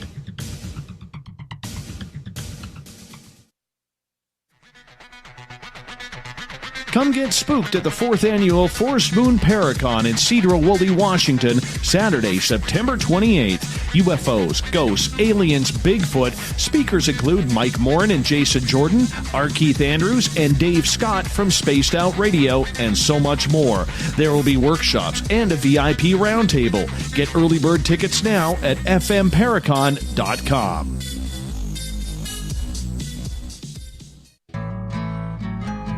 Looking for a place to advertise at a very reasonable cost? Look no further than Spaced Out Radio. SpacedOutRadio.com has an advertising tab that you can click to check out our daily, weekly, and monthly packages to play on the radio, or our website including social media. From commercial spots to banners, we have it all. Check out our competitive pricing today. Coming soon to our website, spacedoutradio.com, is the SOR Space Travelers Club.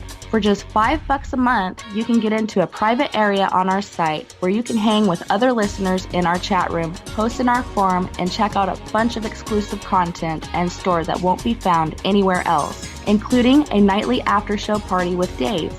It's going to be the best $5 a month you're going to spend. The SOR Space Travelers, only at spacedoutradio.com.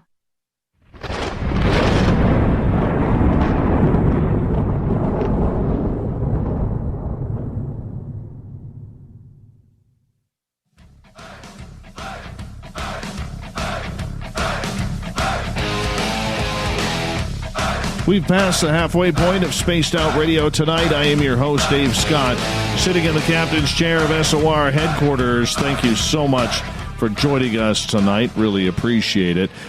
Reminder to all of you that if you've missed portions of this show or others, you can always go to our free YouTube channel, youtube.com/Spaced Out Radio. Just do me the favor, hit that subscribe button.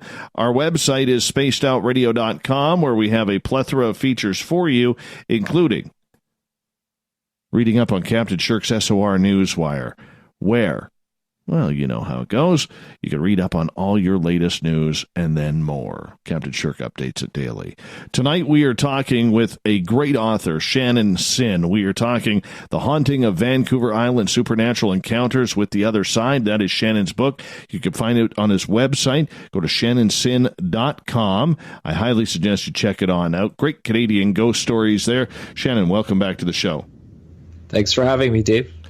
I want to touch on real briefly here about something you mentioned earlier on in the show about Little People and First Nations. Is this a legend that is all around Vancouver Island because there is so much First Nations reservations and people and legends and folklore around there? I've heard it mentioned a number of times on Vancouver Island or in relation to Vancouver Island, but I've never heard any specific stories. But Celtic area, I was told a couple of different stories or different people have belief that they're there, attached to kind of certain sacred sites that people don't visit because of that. But I am aware, coming from northern Saskatchewan, that there's also a lot of the stories of them in that area as well. And just kind of poking around a little bit on the internet, I'm of the impression that a lot of different First Nations in North America believe in them or did believe in them. Interesting. Because in my area, the Caribou region, the Little People are absolutely everywhere, according to the Cannon Lake First Nation band up here. Absolutely everywhere. Up on the mountains, and they are mischievous, and if they're causing you problems, you got to make offerings to them. I've got friends who've made offerings to clear their house from these rambunctious Little People. It's a story that absolutely amazes me. I don't know what I would do if I saw one. I really don't. But I don't want them in my house. I do know that. Yeah, well, the one story I was told, it was secondhand, was that it was a visitor to the nation. He was a construction person that had seen one, and so he didn't have a reference for what he was seeing. And I've heard other people talk about them as well, and I just think that it's interesting that they're so prevalent in the folklore of North America, or at least that I'm aware of, First Nation stories, but that it gets so little attention because of our kind of like, mainstream kind of cultural supremacy, that we kind of have this idea of what we're allowed to look at or accept as possibly real and what we're not going to look at as being possibly real. I think one thing that's really interesting that stuck with me is when you look at fairy tale lore across like Europe, which is, like I said, I'd been writing about Celtic stuff before, is that this idea that the Little People were actually ghosts, and what they were doing was they were becoming smaller to conserve energy, so to speak, or as people remembered them less or believed in them less, so they would slowly become smaller, which is kind of interesting way of looking at it.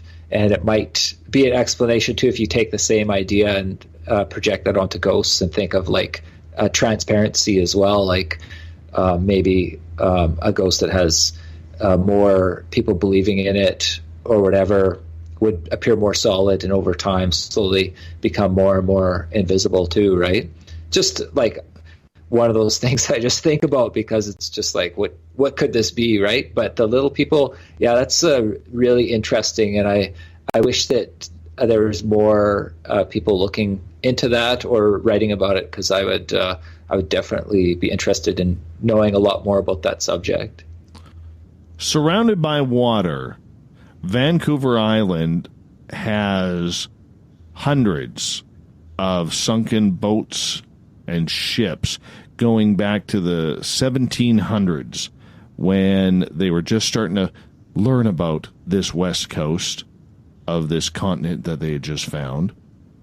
Yes, they had established the East Coast, but they had to go all the way around South America in order to get over to this side. And they were like, wow, we can live here too. This is kind of interesting. How many ghost ships have you reported on or had reports on from around Vancouver Island? What are people seeing?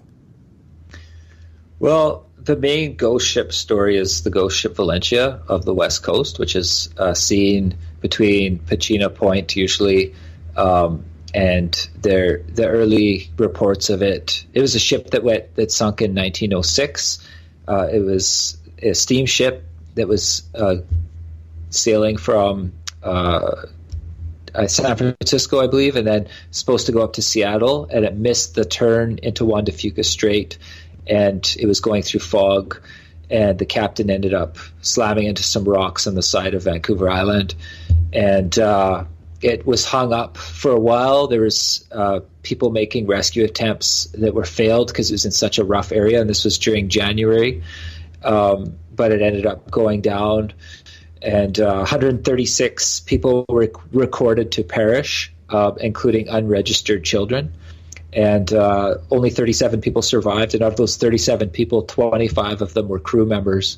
So there was a lot of anger in the media and stuff about the women not being saved and such. It was really, people had tried all sorts of things. Like there was some of the survivors of the crew had rowed to shore but couldn't find a place that wasn't too thick of forest, so they had to row quite a ways up shore and try to find another lighthouse. It was just really, really difficult spot to get to.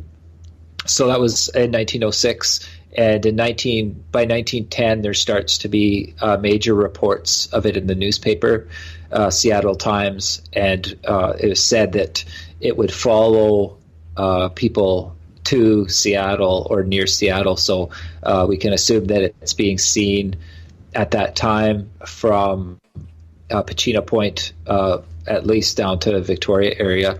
And people, the story was that people were also seeing it hung up on the rocks again, and people clinging from the masts and stuff, so the actual tragedy reenacting. But I think that those sightings or whatever those reports were are historic. I haven't heard any modern sightings at all. There's also a really cool urban legend attached to that ghost ship.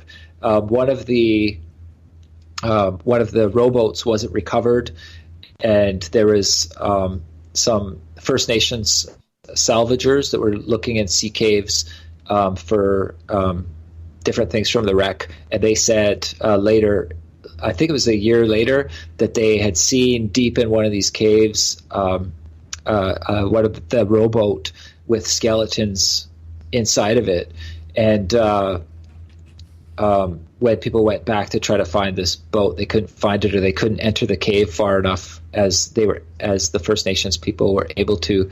So the story, the urban legend, slowly spread. I think it was actually created by an author in the 1990s, but of a rowboat filled with skeletons that is seen in that area as well. So even though I don't think there's anything to that story, I just think it's such a cool story visually to imagine this rowboat full of skeletons.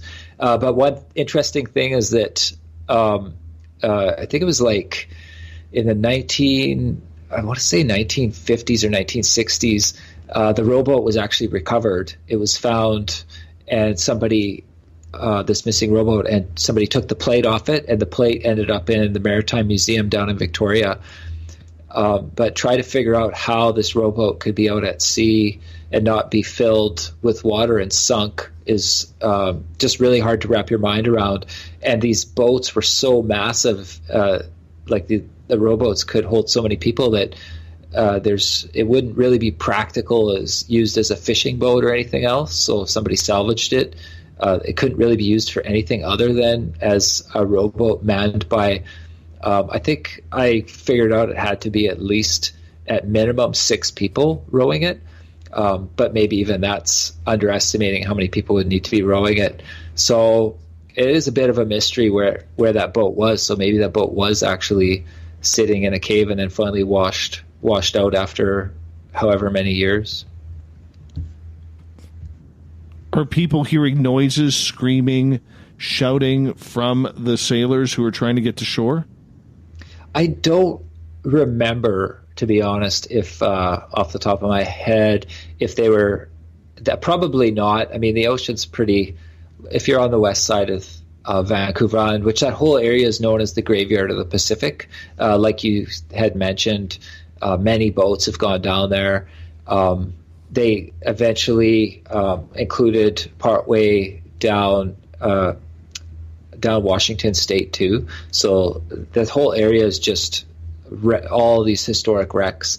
And but if you're in that area, it's like really, you've got the surf hitting the rocks and stuff. It's really loud.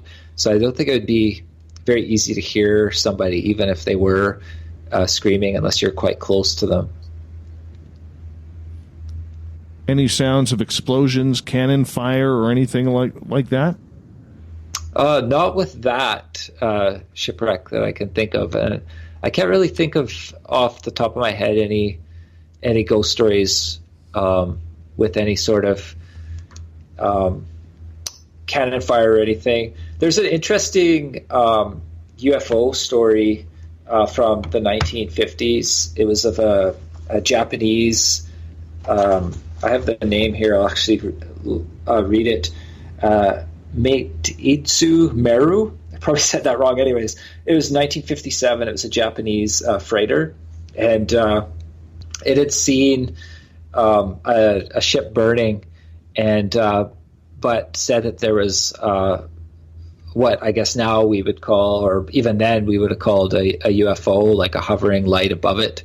And they said that they got close enough they could see the ship itself on fire, but they didn't want to risk sending anybody on board to like try to see if there's any survivors or anything. And the Coast Guard was called out, and nobody could find this boat after. So that's kind of a very strange story, and that was reported in the Daily Colonist by a historian, T.W. Patterson. So that's kind of an interesting boat story as well. I'm aware of like people have told me of like small vessels having ghosts attached to them, but like nothing like ghost ships or anything like that. Shanon Sinn is our guest tonight on Spaced Out Radio. We are talking ghosts of Vancouver Island right now and ghost ships. Knowing that in order to get into the port of Vancouver back in the day, you had to turn at the Juan de Fuca Strait, and knowing that there's a lot of hidden rocks that are pretty shallow in that area, do we have any reports of ships still sailing today, maybe seen by other crew members, or of other ships going and docking in Vancouver, leaving Vancouver, or maybe by the BC Ferries crew that travels between the mainland and Vancouver Island? Not that I'm aware of. No, I can't think of any stories like that. Oh, that would be interesting.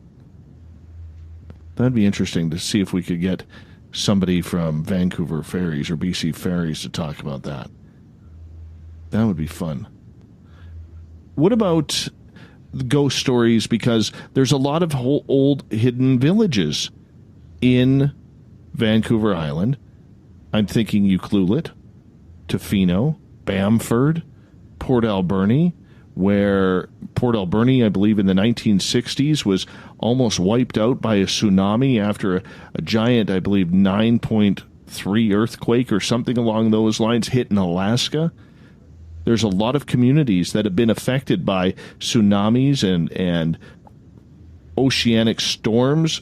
How have these oceanside communities survived, especially the test of time with the weather and with the uncontrollable conditions of, say, tsunamis? Well, I guess just like there's just a real strength of spirit, especially, they have a lot of tsunami warnings on the west coast of Vancouver Island, like Tofino, Ucluelet, more so even further north in some of the First Nations communities.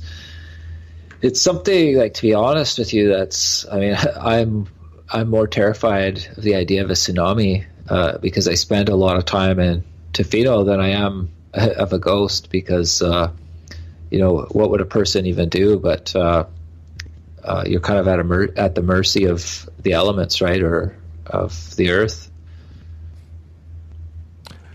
Do a lot of these older fishing communities have their own ghost legends? There's a story of the Schooner restaurant in Tofino that I included in my book. And the reason I really particularly like that story is, it's kind of a resort restaurant, and the owner and her son were really accommodating.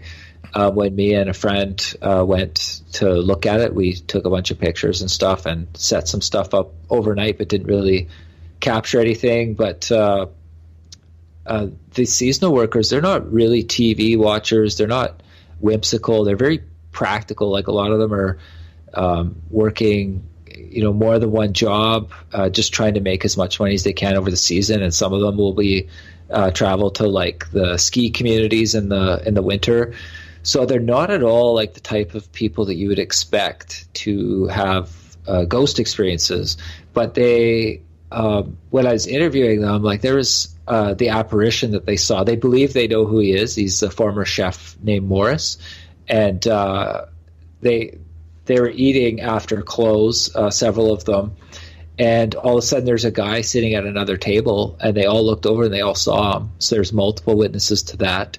There's multiple witnesses to an incident where a tray of dishes hovered off of the wall and smashed, and then lots of different people saying they were either touched or a door flew open or different things happened. Lots and lots of people saying that they felt when they were in the lower area of the restaurant, which is actually now Tough Beans has leased that little area, so it's actually a coffee shop attached to the schooner.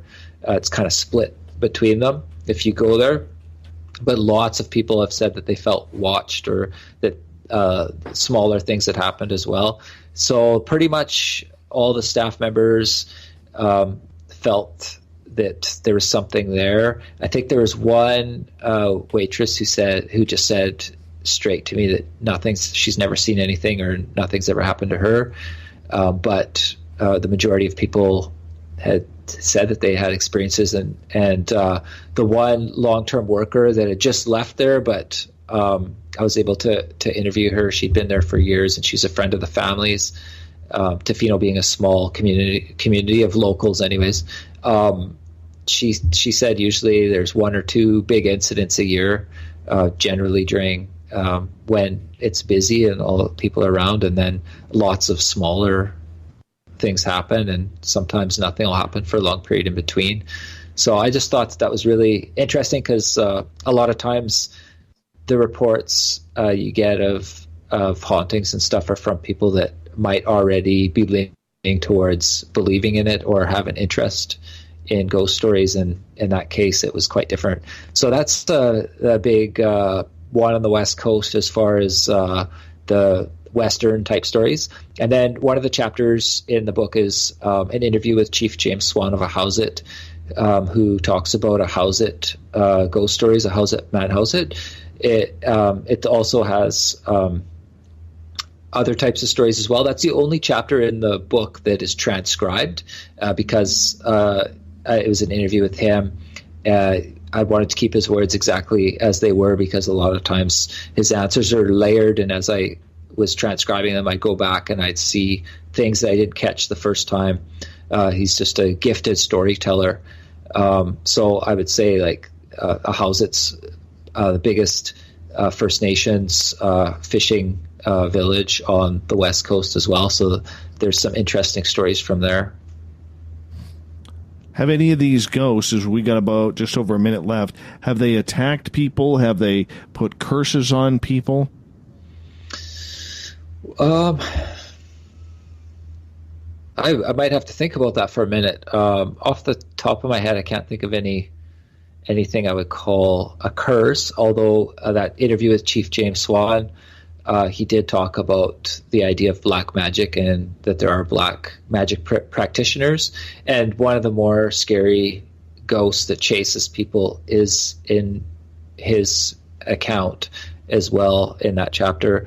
But yeah, I can't think of any off the top of my head, but during the break, if I think of any, I'll bring it back up. Oh, for sure. How fun is it to do this, to be able to go around Vancouver Island, which is beautiful nonetheless, but to be able to try and track down some of these legends and stories? Do the people get excited when you're there because you want to hear their community's stories? We got about 20 seconds. I'd say, yeah, definitely. And I've been especially warmly received by First Nations communities. My book is carried in most First Nations art galleries, so that's something I'm really proud of. And I've made so many friends all over the island due to this project. Wonderful. When we come back with you, Shanon, because we only got you for another 30 minutes here on Spaced Out Radio, I want to get into UFOs and other weird stories with you, because I know people who believe that there's a lot of strange happening in the sky above Vancouver Island. Yeah, definitely. We're going to get your take on that. Shanon Sinn is our guest tonight. ShannonSinn.com is his website. Make sure you check it on out and go get his book, will you? More Spaced Out Radio in Hour 3 next.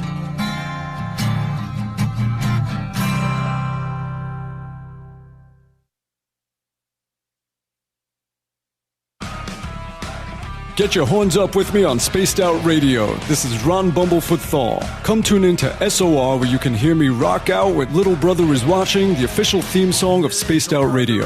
And then come on over to bumblefoot.com, where you can find out about my tour schedule, my music, and everything else. Bumblefoot.com keeps you up to date on what I'm doing and the best way to stay in touch with my music and music camps. Sign up for my newsletter at bumblefoot.com, and remember, Little Brother Is Watching. At spacedoutradio.com, we have a little bit of everything for you to stay up late. So while you're there, check out our SOR Newswire, where our team brings you stories of the weird and strange to the WTF from around the globe. News on Bigfoot, UFOs, paranormal, Darwinian-type crime tales. It's the stories that the mainstream media usually won't touch. Well, we got them all on the SOR Newswire, only at spacedoutradio.com. We all know on Spaced Out Radio we love a good beard and mustache, so why not take care of your facial hair with Mighty Moose Beard Oil? Made in Canada, we're taking care of beards and stashes around the world. We use 100% natural ingredients with our oils and balms to make your whiskers feel silky smooth. Use promo code SOR2019 at MightyMooseBeard.com today.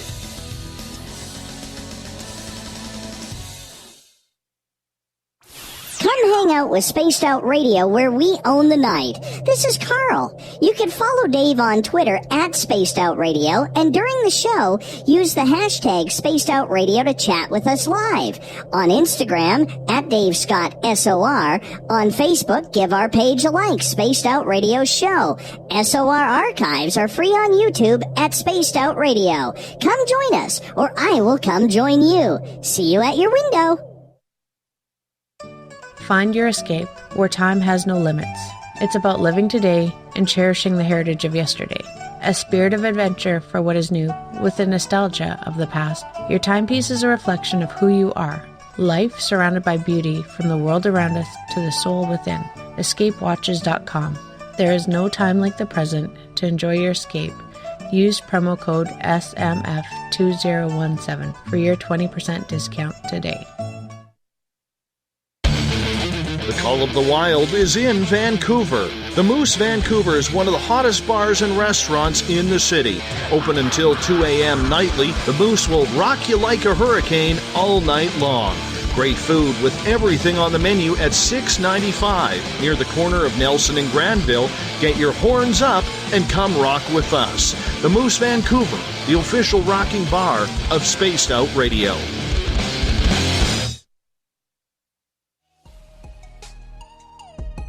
Canada's largest UFO conference is ready to roll in Toronto this September 21st and 22nd at the Alien Cosmic Expo. This year is about the experience. Listen to the stories of Dave Scott, Travis Walton, Paula Harris, Grant Cameron, Ryan Stacey, Richard Dolan, Leslie Mitchell-Clark, and more. Get your tickets now at aliencosmicexpo.com.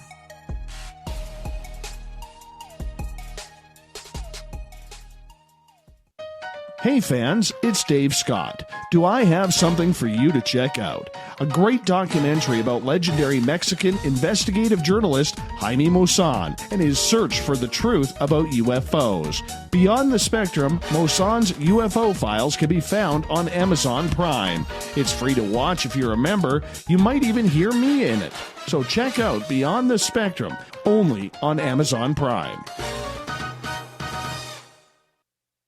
Visit purpleplates.com today. For over 40 years, the Purple Energy Plates have been delivering amazing results for their many customers. Inspired by the great genius Nikola Tesla, the harmony, healing, and energetic effects of the plates have proven over and over to be beneficial and often miraculous to thousands of customers. Check their site for daily specials and choose from their many energy products. You won't be sorry. Visit them today at purpleplates.com. So, you love talk radio? Then you'll love TalkStreamLive.com. TalkStream Live is always on, 24/7 with the best streaming talk shows. Find your favorite talkers and discover some new ones. It's free, readily available online or on mobile with any smartphone or tablet. Finding your favorite talk shows all in one place has gotten a whole lot easier. Just go to TalkStreamLive.com. Be sure to download the free apps from Google Play or the iTunes App Store. Are you having encounters with the paranormal, supernatural, or ufological that you cannot explain? Look no further than the SOR Sightlines Report, brought to you by the Experiencers Support Association. This is Ryan Stacey, head of the Research Association, TESA. Soon on the Spaced Out Radio website, you'll be able to file your reports and have them researched for you. We are independent and ready to help Spaced Out Radio listeners today.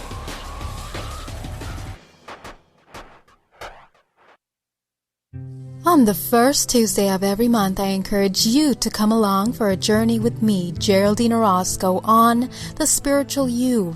Together, we will take a look at how to access the highest expression of yourself and change your life. Consciousness, ET contact, health, and wellness, we can talk about it all. So come along for a spiritual ride with me, Geraldine Orozco, on The Spiritual You, only on Spaced Out Radio. The freedom to post what you want, when you want. That's the social media freedom you need. Social Media Freedom is the free app in your app store. No need to worry about going to jail or being shadow banned any longer. It's the freedom to say what you feel. The freedom to know Big Brother isn't watching. It's the way social media is supposed to be. Social Media Freedom. It's time to set yourself free. Download from your app store today. We are getting ready to relaunch the SOR Space Travelers Club at spacedoutradio.com. For $5 a month, you can join us for a plethora of features found nowhere else. Hang out in a private chat room during the show and after party. You can check out some exclusive content and a store specifically for you, as well as a private listener forum where you can post your thoughts, stories, and pictures. The SOR Space Travelers Club, coming soon to spacedoutradio.com. Come get spooked at the 4th Annual Forest Moon Paracon in Cedar-Woolley, Washington, Saturday, September 28th. UFOs, ghosts, aliens, Bigfoot. Speakers include Mike Morin and Jason Jordan, R. Keith Andrews, and Dave Scott from Spaced Out Radio, and so much more. There will be workshops and a VIP roundtable. Get early bird tickets now at fmparacon.com.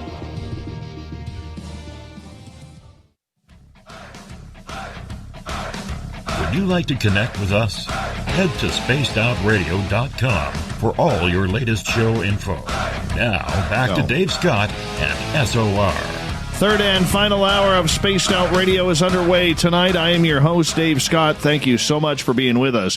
We want to give a shout out to everyone listening in on our terrestrial affiliates, WQEE 99.1 FM in Noonan, Georgia, KDUN AM 1030 in Reedsport, Oregon, KZFX 93.7 FM in Ridgecrest, California, KDNF AM 1560 in Dangerfield, Texas, and down in New Orleans, we are on UPRN 107.7 FM. On the digital side, hi to everyone listening in on Kingdom of Nye Radio and Revolution Radio. Great to have you with us. Don't forget, you can check out all of our archives for free at youtube.com/Spaced Out Radio. Just do me the favor, hit that subscribe button. The Desert Clam has set the password for tonight in the SOR Space Travelers Club. Quadraga Sumerian. Quadraga Sumerian is your password. Make sure you use it wisely, Space Travelers, as the Clam sets a password each and every night right here on Spaced Out Radio. Our website is spacedoutradio.com, where we have a plethora of features for you, including reading up on Captain Shirk's SOR Newswire, which is updated daily. For the final time tonight, we introduce author Shanon Sinn. He's got a great book out called The Haunting of Vancouver Island, Supernatural Encounters with the Other Side. Highly suggest you go to his website, ShannonSinn.com. Pick yourself up a copy. It is very much worth it. Shanon, welcome back to the show. Thanks for having me, Dave. Vancouver Island, as we've gone through the ghosts, the ghost ships, Sasquatch, and other weird, strange legends that are on the island from top to bottom. But we haven't hit the skies yet. Vancouver Island is also known as a very strategic place for British Columbia because there's a lot of military bases on the island as well. And that goes back to the days of World War II when there was a big fear that Japan was going to invade. And then as the Cold War came through, it was all about protecting us from Russia. But now it's all about UFOs and what's going on in the skies of Vancouver Island. It goes to Granger Taylor, goes to other weird, strange sightings. How much have you learned about UFOs since studying this? Well, I don't really focus too much on UFO stories. It's never interested me as much. It seems, to be honest, it seems like a very complex issue with a lot of different possibilities, and I think that a lot of people are looking into it and handling it way better than I ever could. But I have seen a couple of lights I can't explain in the sky over Nanaimo. There's a few years ago, there's a rash of sightings. People were seeing all over the place, and the first time, because I live on in a corner unit condo where I have a view of the Georgia Strait or the Salish Sea. And I had my windows open, and I saw this light hovering, and I kind of got up and went towards the window, and it just like darted so fast I could barely even accept that anything could go that fast. And I never told anybody about it because I was like, I'm already kind of writing about ghosts, and I don't have any proof. Well, the next time I saw this thing, I had my camera nearby, and I saw the same sort of light. It was like a red ball of light approaching from the north towards.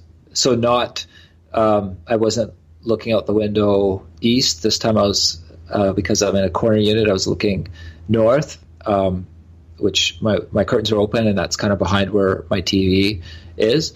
And so I ran outside, and I snapped a couple of pictures, and then I'm like, why aren't I video recording this, right? So started recording it, and it was already above me, so it was just basically looked like a light, and then you could see it right at the end of my video. It kind of goes behind the building, so it wasn't too spectacular to see. But then I saw the same thing a few minutes later going in the exact same path, and this time I was ready, so I started recording that, and it went so you could see it with the buildings below it, and then I kind of follow it above, and it disappears above my building, and it's quite high up. It wasn't close or anything, but even though the couple photos at the start were kind of blurry, at least you could see that it's bigger and redder than it looks in the video, because in the video it just looks like almost like a very small light, like way smaller than it looked to the naked eye. So I did put that on my YouTube if anybody wants to try to look for it, or I could even share it I'll share it on my Twitter if anybody's interested in seeing it. It's not super it doesn't indicate anything other than it's a light that I can't explain. But that was kind of that experience there kind of, it's hard for me to understand what that could possibly be. I mentioned earlier that there is that light that I saw at Keha Beach, which is near Banfield. It's in between Banfield and where the steamship Valencia hit the rocks.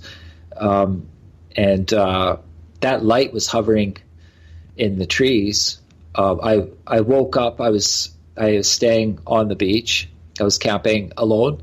I wasn't using any substance. I wasn't drinking or anything. And I kind of had a feeling almost like someone was outside. So I went outside, and there's nobody there, but I could see this light in the trees, and I watched it for quite a while. I don't remember it feeling eerie or anything. It was just there, just like something normal.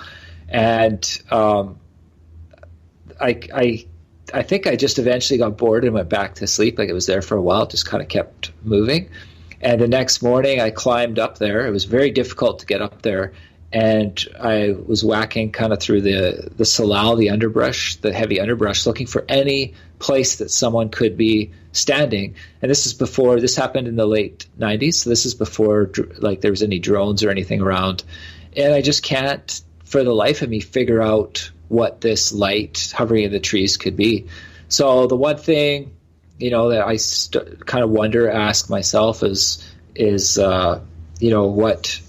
what's the difference between a ghost light and a UFO other than elevation, right? Like, if it's in the trees, or lower to the ground, we see it as a ghost light. If it's higher up in the sky, it becomes a UFO, I guess. But I started thinking about light itself, and I'm sure like people talk about UFOs on your show a lot, and maybe other people talk about this all the time. I don't know, but to me, I felt like this is, I was like really trying to solve something here. So I thought, why are these things emitting light, right? And I thought, well, okay, possibly the light is needed for navigation, like a headlight, or I thought maybe it's a byproduct of energy, like like the flame of a fire. Or it's an intentional display, either something we're meant to see, or something like a firefly, a warning of some sort, or some sort of mating thing. But like, really, if you think about like the main theory is that it's an extraterrestrial craft, right? That a lot of people think. I'm like, well, why wouldn't there be some sort of stealth, right? Like, why is it so blatantly there, like for so many people to see? So that's just some of the thoughts that I have.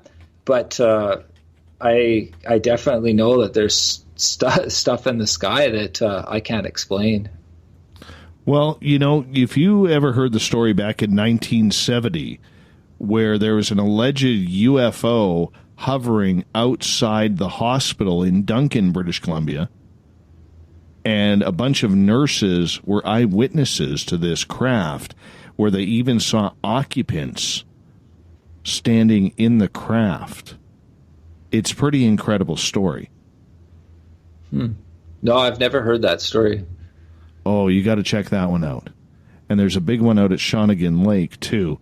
And, it just kind of makes you wonder, even though I know you're not that experienced in the UFO side of things, it does kind of make you wonder, with the Sasquatch sightings, with all of the First Nations legends, the sea monsters, the ghosts, does it ever make you wonder what causes all of this strangeness on Vancouver Island? Well, I've definitely wondered. One thing we haven't even really touched on is, how many. We're kind of talking mostly about things that could be real or encounters, but like a lot of stories, a place somebody might have had an experience once, and then it gets this reputation that it's haunted, as if people are having these experiences all the time, or stories just evolve over time or spread or whatever. I think that no matter where I go, there seems to be stories attached to that particular land. I think one of the reasons Vancouver Island might have this kind of feeling that it's really supernatural is because it does have that wild sense to it still. Like, we do have trees that are, up to 1,000 years old, massive trees, cliffs and tons of unexplored caves and mountains and hard to reach valleys and just really rugged coasts all over the place. And even like if you travel across Vancouver Island, the different cities and towns all have kind of their own vibe, their different feel.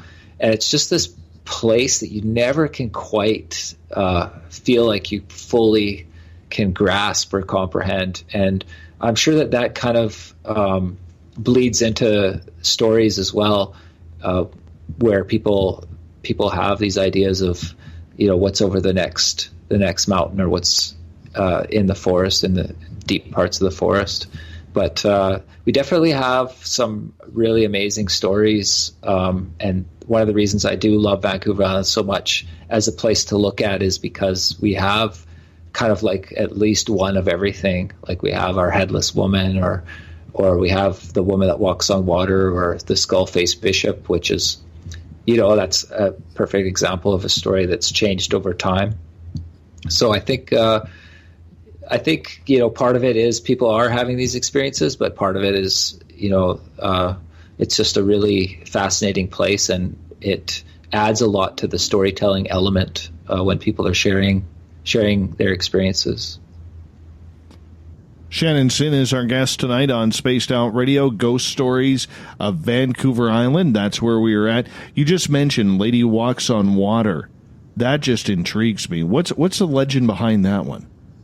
Oh, a lot of times people ask me what my favorite ghost story on Vancouver Island is, and that might be, it's definitely up there. It's one of them. So Sumas River, Port Alberni, this area was, it was a paper mill between 1892 and 1915. And I could trace this story back to the 1930s. And it is, people still have strange claims and see things there that make me believe that there's definitely something happening there and continues to happen there. And what might be the urban legend around it, or the main story about it, is that people say that she walks across the water, the surface of the water, and asks people if they've seen her baby. And I like that story because, it's so rare in the world of ghosts that you have that apparition that's speaking. Also, she's described as First Nations, but in contemporary, like modern, regular clothing, like old-fashioned clothing. But a lot of times, like kind of the legend, urban legend type stories, if it's a First Nations ghost, they're, in like regalia, like feathers and stuff. So, which makes me feel like it might not actually be grounded in an actual experience or something that happened, but this is completely different. So the most recent encounter that I included in my book was this. The river is also a place where people tube, and I don't know how widespread that term is. So I'll just that's when you're on a big inner tire tube and you float down the river. There's kind of a drop point up the river a little bit, and then at a certain point, people get out of the water. It's a main pastime people enjoy on a sunny day in that area. Well, there's one spot near where she's usually quite seen, the Paper Mill Dam Park, that there's a small little island in the middle of the river, and the woman that said that she saw this had drifted to the right of the small island, and the other people she was with had drifted to the left, and of course on the other side they just meet up. And she saw a woman, she said just looked like a normal woman, emerge out of the water and walk up on the shore of this little island. But she said the thing that weirded her out right away and made her feel very uncomfortable was, even though the woman had come directly out of the water, she looked completely dry.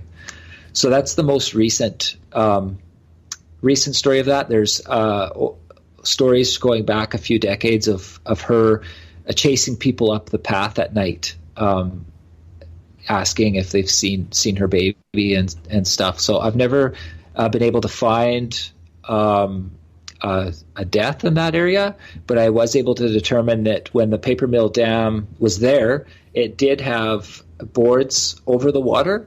So maybe if there's an apparition walking on, if you believe the ghosts are, impressions of the past or whatever, it could be a ghost walking on top of the surface that used to be there, the wooden surface. And I was able to determine that they did employ First Nations people as well. So it's a fascinating story to me. And what's about the lady you mentioned, who was shrieking around? Screaming? Maybe, did I say the headless woman? The headless woman, yeah. Yeah, so Mount Sicker, which is near Ladysmith, kind of between Duncan and Ladysmith, that used to be like a mining mountain, and they had different communities there between 1900 and 1909. There's a couple of different communities on the side of the mountain, and I think they're mostly going for copper, if I'm not mistaken. But people started seeing, after the town was gone, people started seeing a woman walking down the road, and her reputation is that she's headless because I guess that's how she's most often seen, although I have found accounts where people say that they saw all of her. I've never able to find violent death of a female there, although there was a murder of a man that was shot, and then the guy who killed him committed suicide. It was very rough, as a lot of these places were back in the day. It was big enough that it had a church and a theater and a post office and a couple of hotels up there, and now it's virtually, you can't even find it if you're looking for it. It's so grown back in, and then the logging companies demolished stuff and logged it and that, so it's almost impossible to find. But people say that logging road going down to the main island highway, that they'll still see her. How much of that is urban legend, I don't know, but it's definitely another cool story. Do you try and stay out of the bigger areas like Victoria, like Comox, Courtenay, Nanaimo, Campbell River for the stories? Or is it the smaller communities that really intrigue you most? No, not at all. I try to represent population-wise each area. Like, so each area will have its big ghost story of the area. Like Campbell River, the big ghost story is actually Quadra Islands, Harriet Bay Inn. Comox area, of course, is Forbidden Plateau. So it is rural there. Duncan, Mount Zuhalem. But then there's multiple stories from Nanaimo in my book and multiple stories from Victoria as well. And like I said, I started with the story of Stakia, the wolf, just because it was the small island that was rural. And then as I made my way up the island, because the next story, I really wanted to set the tone and kind of this feeling that we're starting before people settled. And then I got into Victoria and I was able to tell, as I'm going up the island, also like the story of the settling of the island as well, like how Victoria started as a fort and then the gold rush. And like there's a story from Chinatown in there and different, some of the bigger story, like the castles, Craigsrock Castle, and different, there's the Skull-Faced Bishop is from one of the larger churches there, St. Andrew's Cathedral. So there's definitely a bunch of them. And then in Nanaimo, the same thing. I focused on like the more iconic stories, as well as one of my favorite stories that I shared that had never been told before is actually at the university, Vancouver Island University Theatre, because it was so unique of an opportunity. That's the university I mentioned that I went to, and theaters all over the world are said to be haunted. So I found it really interesting that this theater on campus that has absolutely no reason to want tourists, no reason to want anybody to go there to and investigate or anything like that, we're having these experiences with this ghost, and they believe that it's a former professor who they know by name as well. And also looking at it like skeptically, it was also cool that you've got bodies of students that go there and then they graduate. And so you have new samples of people that would go there and have experiences almost every year. And then that group would graduate and then the next group would come. And then, so it kind of, it was a different way to kind of look at a story. And it made it more interesting. But yeah, there's a lot of stories from Victoria and Nanaimo in the book. Perfect. My friend, we only got about 1 minute left with you. Do me a favor, tell our audience where they can find your book. Well, it's carried at bookstores and gift stores, First Nations art galleries all over Vancouver Island. On the mainland, Chapters Indigo carries it. The further you get away, the more from the island, the more likely you are to have to order it online. And then Canada, Chapters Indigo, and there's independent places to order as well. And then, of course, Amazon carries copies of it in Canada and the United States. And I know people that have ordered it overseas as well. So I'm under the impression you can get it anywhere in the world from Amazon. Beautiful. Shanon Sinn, what a pleasure getting to meet you tonight and have you on Spaced Out Radio telling stories about around my former hometown of Nanaimo. Really appreciate that. My daughter was born there.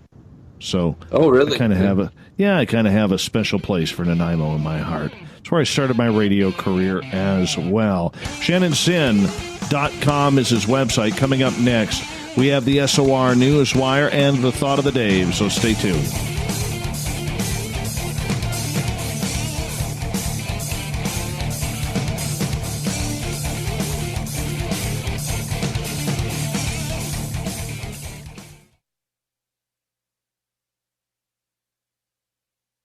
Coming soon to our website, spacedoutradio.com, is the SOR Space Travelers Club. For just $5 a month, you can get into a private area on our site where you can hang with other listeners in our chat room, post in our forum, and check out a bunch of exclusive content and store that won't be found anywhere else, including a nightly after-show party with Dave. It's going to be the best $5 a month you're going to spend. The SOR Space Travelers, only at spacedoutradio.com. Are you having encounters with the paranormal, supernatural, or ufological that you cannot explain? Look no further than the SOR Sightlines Report, brought to you by the Experiencers Support Association. This is Ryan Stacy, head of the Research Association, TESA. Soon on the Spaced Out Radio website, you'll be able to file your reports and have them researched for you. We are independent and ready to help Spaced Out Radio listeners today. Hello, this is your guitar man, Ron Bumblefoot Thal, and I have to tell you, I love the response I get for Little Brother is Watching from Spaced Out Radio fans. It's amazing how music can inspire and make people think deeper about what's going on in the supernatural world. You can head over to my website, bumblefoot.com, to check out my music, my guitar workshops, my touring, even check out some of the hot sauces that I'm working on. And make sure you keep on listening, because with Spaced Out Radio, you know Little Brother is watching. Hey, Spaced Out Radio listeners, it's Dave Scott. I want you to check out a great documentary I'm involved in called Beyond the Spectrum, Mosson's UFO Files. Directed by Darcy Weir, the film follows Jaime Mosson's journey for mainstream journalistic truth in ufology in Mexico. Beyond the Spectrum can be found on Amazon Prime. If you're a member, watch it free. It's worth the watch.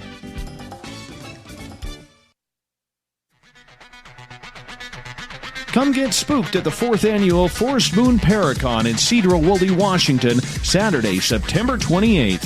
UFOs, ghosts, aliens, Bigfoot. Speakers include Mike Morin and Jason Jordan, R. Keith Andrews, and Dave Scott from Spaced Out Radio, and so much more. There will be workshops and a VIP roundtable. Get early bird tickets now at fmparacon.com.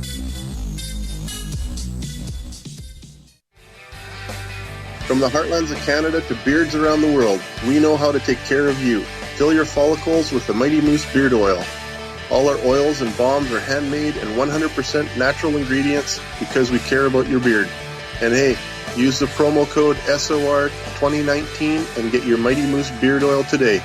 You can check us out on our website, mightymoosebeard.com.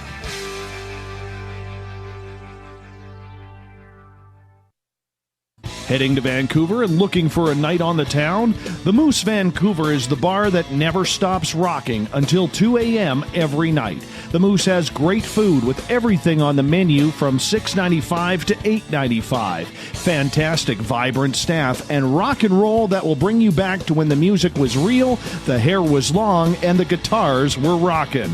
Get your party on at the Moose Vancouver, the official party bar of Spaced Out Radio. A timepiece is a reflection of who you are, and what better way to show off the real you than with an Escape watch. Escape is a lifestyle brand accessorizing your days and nights. Choose to escape and create the life of discovery that you deserve. Dream, play, unite with your own personalized Escape watch. Head to escapewatches.com. There is no time like the present to enjoy your escape. Use promo code SMF2017 for your 20% discount today. Coming up this September 21st and 22nd, all UFO eyes will be focused on Toronto for the 4th Annual Alien Cosmic Expo. Come listen to some of the biggest names and experiencers in ufology. Travis Walton, Paul Hellyer, Richard Dolan, Paula Harris, Grant Cameron, Randy Kramer, and Spaced Out Radio's own Dave Scott. Tickets are on sale now at aliencosmicexpo.com.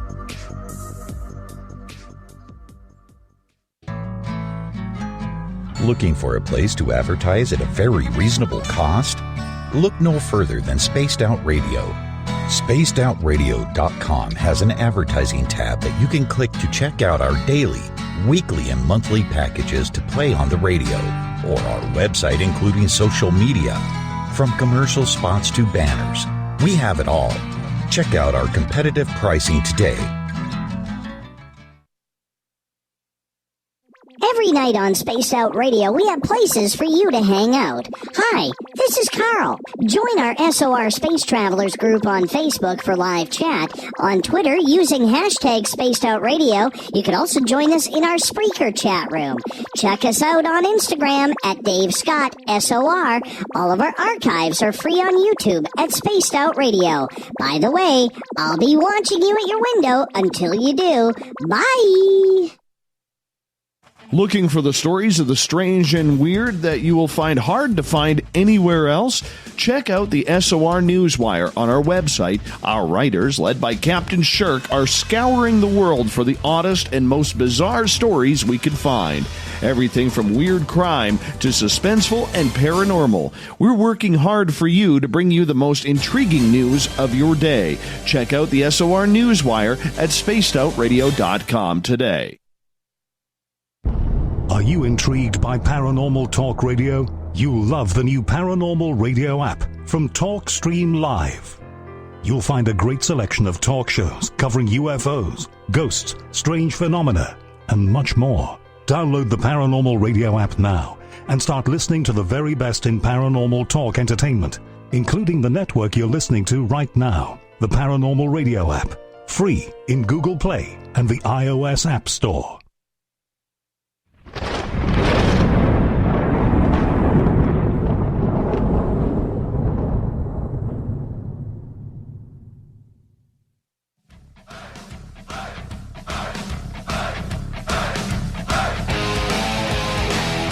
We've rounded third. We're heading for home tonight on Spaced Out Radio. I am your host, Dave Scott, hanging out with all of you from the frozen Canadian tundra, where we're underground at SOR headquarters. Not really, but it sounds really cool to say. Reminder, if you have missed most of this show and others, you can always go to our YouTube channel, youtube.com/Spaced Out Radio. Just do me the favor, hit that subscribe button. Our website is spacedoutradio.com, where we have a plethora of features for you, including reading up on Captain Shirk's SOR Newswire. Speaking of the news, let's get right to it.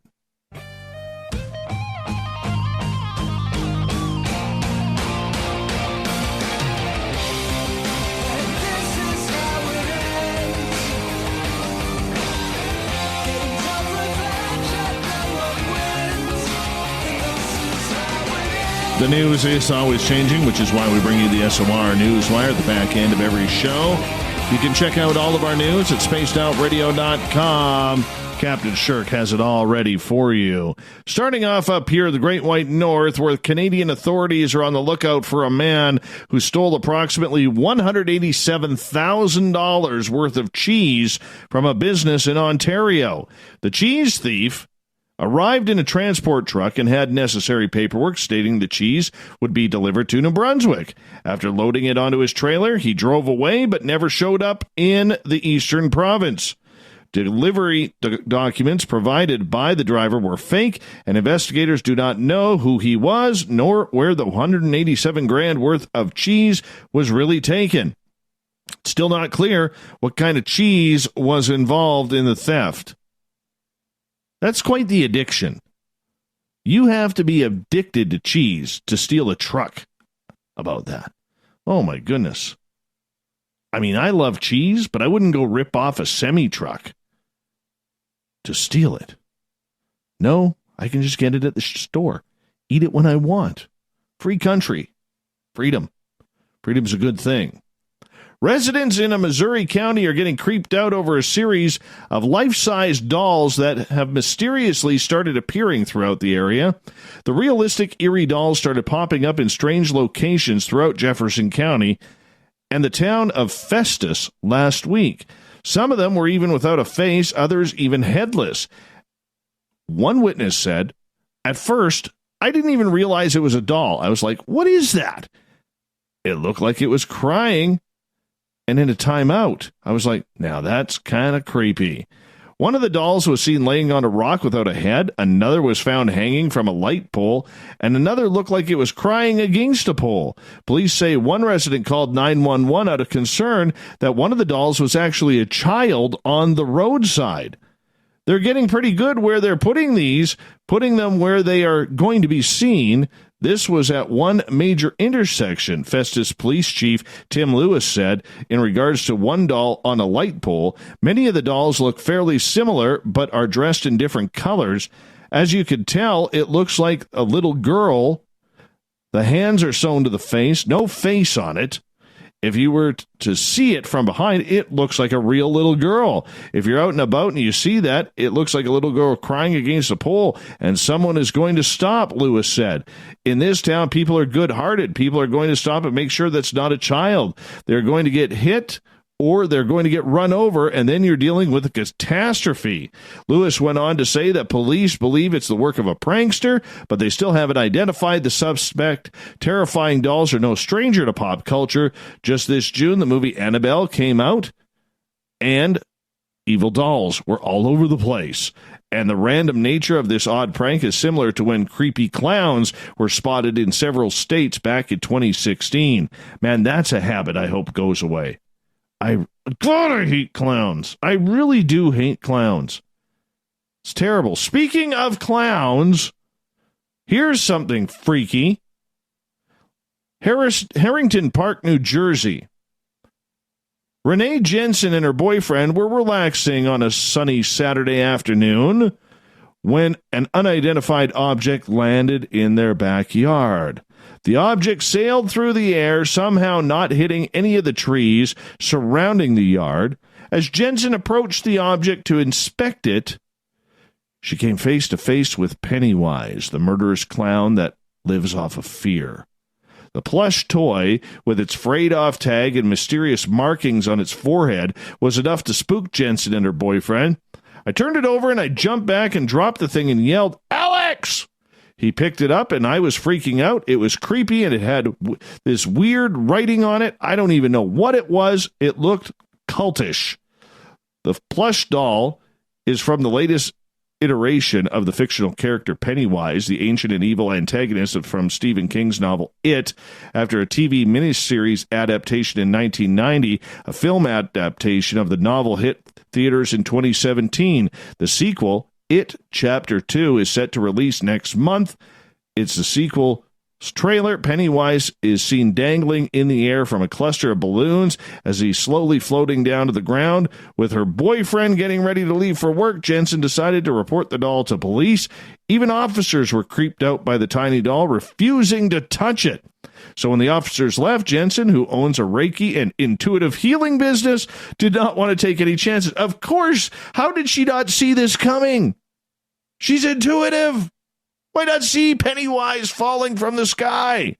Anyhow, the doll succumbed to flames, almost completely burnt it to ashes. After burning the doll, Jensen burned sage and walked around the property trying to cleanse the area, and at night, still scared, she slept with a knife, just in case.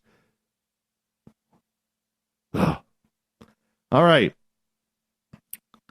50 years ago, summer of 1969, was when a heavily pregnant actress named Sharon Tate and 6 others were brutally murdered by followers of Charles Manson. Earlier this month, the Los Feliz home of Lino LaBianca and his wife Rosemary, LaBianca that is, and his wife Rosemary, where 2 of the murders took place, was sold to Zach Bagans, host of Ghost Adventures. Went for close to the asking price of $1.98 million after less than a month on the market. According to the outlet, Bagans hasn't revealed his plans for the home. Neighbors are hopeful the purchase won't result in a macabre tourist attraction. As for the paranormal investigators, Grant Wilson and Mustafa Gatulari, they're gearing up for the premiere episode of Ghost Hunters, a series that captivated fans for 11 years. It'll be on A&E. Wilson and Gatulari spoke to the media about what they hope will happen to the tragic LaBianca home. Their message for the non-believers and why they're just eager to debunk the explainable is this. Grant Wilson says, honestly, I hope that if somebody owns a house like that, they don't just make it an attraction out of it or anything like it. He says, I mean, if you have entities in the home, those are real people who were alive and usually, especially in this case, had a tragic end. So if I owned the place, if I were able to get in there, it would be, who's in there? What do they need? How do we help them? You haven't helped anybody in 15 years on television, Grant. You've only confirmed or denied whether or not they're on the show, and whether they're real or not, and whether they're haunting or not. How do you help people by confirming or denying their place is haunted when they already know it's haunted? Explain that one to me. Getting all fired up here. Man. That's what we're going to see more of on television. Hey, guess what, Mr. Smith? Your haunted house is haunted. Or the ghost didn't decide to come out and play for us, so your place isn't haunted. Even though we stirred it up, we provoked the spirits. But don't worry. There's nothing here, so you don't need to worry about any poltergeist activity or anything like that coming forward. Thanks, Grant. Thanks for being so understanding of the house. Now, Harvard University has perfected laziness. If this doesn't say laziness has officially been what's the word I'm looking for? Has officially been announced, this is it. Researchers have developed a new powered exosuit that can make you feel as much as 12 pounds lighter when walking or running. Yeah. So apparently this 11-pound system, which is built around a pair of flexible shorts and a motor worn on the lower back, could benefit anyone who has to cover large distances by foot, including recreational hikers, military personnel, and rescue workers. So basically, they made a pair of motorized shorts that are going to force you to walk, even when you can't walk. Perfecting laziness here. My gosh, this is so 1984-ish. According to the researchers who have published their findings, this system differs from previous exosuits because it's able to make it easier to both walk and run. The challenge, as shown, you can look up the video on their website. Yeah, well, it is that your legs work very differently depending on whether you're walking or running. When walking, the team says your center of your mass moves like an inverted pendulum. While running, it causes to move like a spring mass system. The system really, why am I even reading this? You have made people not walk on their own. It's like running on a treadmill. I don't understand that. You have a beautiful area to run around your place. Okay, I can understand if the weather's bad or it's snowing. You got like 3-4 feet of snow. I can understand that for a treadmill. But if it's summertime, springtime, even the beautiful fall, go out and run. It's easier. It's nicer. Get the fresh air instead of a stinky gym. A tourist at Yellowstone, well, he's pretty much in hot water right now with park rangers after he strolled over to Old Faithful to take a photo. So this happened this past Saturday when visitors spotted a fellow guest leaving the designated Old Faithful viewing area and walked dangerously close to the geyser, which, as a witness said, was scheduled to erupt any minute. Shameful behavior at Yellowstone this morning, tweeted park goer Devin Bartolotta? Devin, let's just call him Devin, who also shared footage of what appeared to be the man walking back toward the boardwalk area, presumably after taking his snapshot of the geyser. Yeah, looks like he even gave the middle finger to the people who were calling out on him. While hundreds of people waited for Old Faithful to go off, some guy just walked over there. Bartolotta later said that most of the other visitors assumed the man was a park ranger until they saw him whip out his phone for a photo, at which point they started booing. Yeah, because that's going to do it. Oh, you're over there? You're going to see the geyser? Going to see Old Faithful? Boo. Boo. Did they give him the thumbs down, too? Like with that boo, were they giving him the thumbs down? You have to. You can't boo without giving the thumbs down. Did someone hold a picket sign that said, "I'm offended" right now? Anyways, people are upset.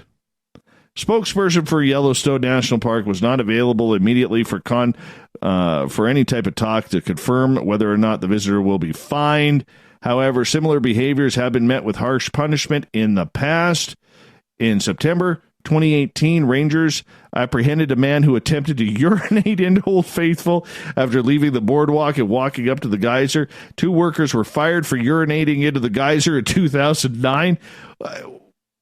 What's the big thrill with peeing in it? I don't know. Well, moving on. All right. New York man was caught acting like Florida man. Yeah. After pulling over a van while pretending to be a police officer, a New York man found himself eventually being arrested. His problem? He had pulled over a van filled with detectives. Investigators say Valerie Portlock turned on the emergency lights and used an air horn in Hicksville, a city on Long Island, to pull over the van. Unfortunately for him, the van just happened to be full of detectives from Nassau County Police Department's electronics squad.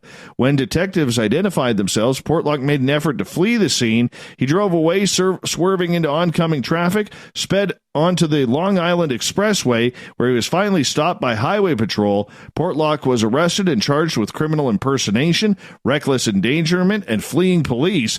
Following an arraignment, he was released from custody on his own recog. All right, let's get to the thought of the Dave.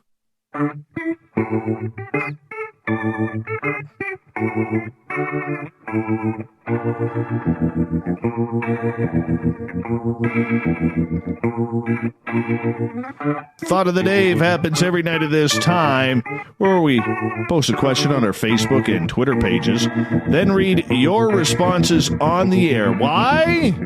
Because we love the audience participation around here. You guys like it too. So let's get to it, shall we? Today's Thought of the Dave. What are your thoughts on ghost ships? Start off on Twitter. Raina, I hope I never see one. K28DNRG, don't know what that means. I have heard of the ghost ship of Northumberland, Strait, Nova Scotia. That would be cool. Robin, I've been on the USS Turner Joy, spent the night on it, investigated it, opened a whole new way of investigating. I saw a shadow walking by, saw 2 with when I was laying down on a bed. I think haunted ships are not the ones to be messed up with, no matter how cool you think they are. Little Richie G. Hi, Richard. Hi. Our new Saturday host, Rich Giordano. Let me tell you something, brother. Anyways, he goes on to say, there are waves of trouble. Waves of trouble. I butchered that one. Sorry, Rich. Eric, seasick ghosts, puke ectoplasm, hashtag take a pill. Foya Boy, because ghosts are likely some kind of hologram, magnetic consciousness related imprint left by a creative, consciously powerful person or by an individual suffering from an extremely traumatic experience. Ships seem a great setting for either. Rob, terrible service record would avoid, prefer a nice pontoon. I like my belly boat personally. Not sure what this means. David, do they come in sour cream and onion? In Canada, they do. Mike, the reverence that sailing crews put into their ships is almost ritualistic in nature. They give them the female personage, name them, maintain them diligently. It makes sense that energy be transferred to such things, not to mention the water being a stimulant to such behavior. Graham, it is noted and recorded in history of many ghost ships. Not sure why ships laden in food and their belongings abandon ship on high seas. Thought shifter. They are always there, but they have cloaking technology. Probably thanks to TTSA for that one. Scott. Optical illusions created by specific atmospheric conditions. Could be. Julien. It creeps me out. I remember the old VHS cover, but that movie was bad. Bad, bad, bad. Mr. If for us. More fun than a Disney cruise. Okay. Let's head over to Facebook. Jade, haven't seen one yet, but there is supposed to be one that is spotted from time to time on Mahone Bay, so who knows? Heard the Wailing Woman of Nootka Island, though. That freaked me out. Daryl, I'd love to see the Edmund Fitzgerald passing by on a foggy full moon night, only if Gordon Lightfoot is singing at that point. I want to see that too. Richard, manifestation of spirit memory, same as ghost trains and sometimes even buildings. Keith thinks they're spooky. Amber, eerie, amazing, and always a warning of some kind. Gabe, I've never seen one. I'm a huge pirate fan. I would love to see a ghost ship someday, like that ship that Gordon Lightfoot sung about. Yes, the Edmund Fitzgerald. Gordon Lightfoot's an icon up here. Still has his afro. 70s bell-bottoms. Polyester shirt. Well, he plays his Gibson guitar. Oh, yeah. Gordon's the man. You know he has a cigarette dangling out of his mouth right now. He's like 80 or something like that. Probably still has a cigarette dangling. Or the hippie lettuce. He was famous for that. Totally. Hey, big thank you to everybody who took part in today's Thought of the Dave. We'll do it all again on Twitter and Facebook tomorrow. Really appreciate it. Hopefully you'll get yours read on the air, which is what we do here. Also, big thank you to Captain Shirk for putting all of our news together on the SOR Newswire. You can find everything at spacedoutradio.com. And a big shout-out once again to our guest tonight, Shanon Sinn, Vancouver Island Ghosts. Make sure you check out his website, shanonsinn.com. Oh, yeah, this is going to be good. This is going to be real good. We got a great week coming up for you here on the show. Tomorrow night, Daniel Clays will be here. We're talking haunted houses. He may have a couple of stories with that that's going to be very, very entertaining. I look forward to it. I hope you will join us too. Of course, we always get going at 9 p.m. Pacific, midnight Eastern, at spacedoutradio.com. We got Mr. Ron Bumblefoot THAL rocking in the background with Little Brother Is Watching. Bumblefoot is the official music of Spaced Out Radio, rocking us in and out of every single show. Get your horns up for the guitar god himself. Special thanks to everybody listening in at home, in your cars, at work, in our chat rooms on Spreaker, Revolution Radio, the SOR Space Travelers Club on Facebook, and on Twitter at hashtag Spaced Out Radio, wherever you may be listening. Remember, this show is copyright by Spaced Out Radio and SOR Media Ventures Limited. Thank you so much for sharing your evening with us, because together, my friends, we own the night. Mr. Bumblefoot, we need a favor. We need you to take us home. Have a great night, everybody. We'll do it again very, very soon. I look forward to hanging out with you. You come hang out with me. Let's make it a good one.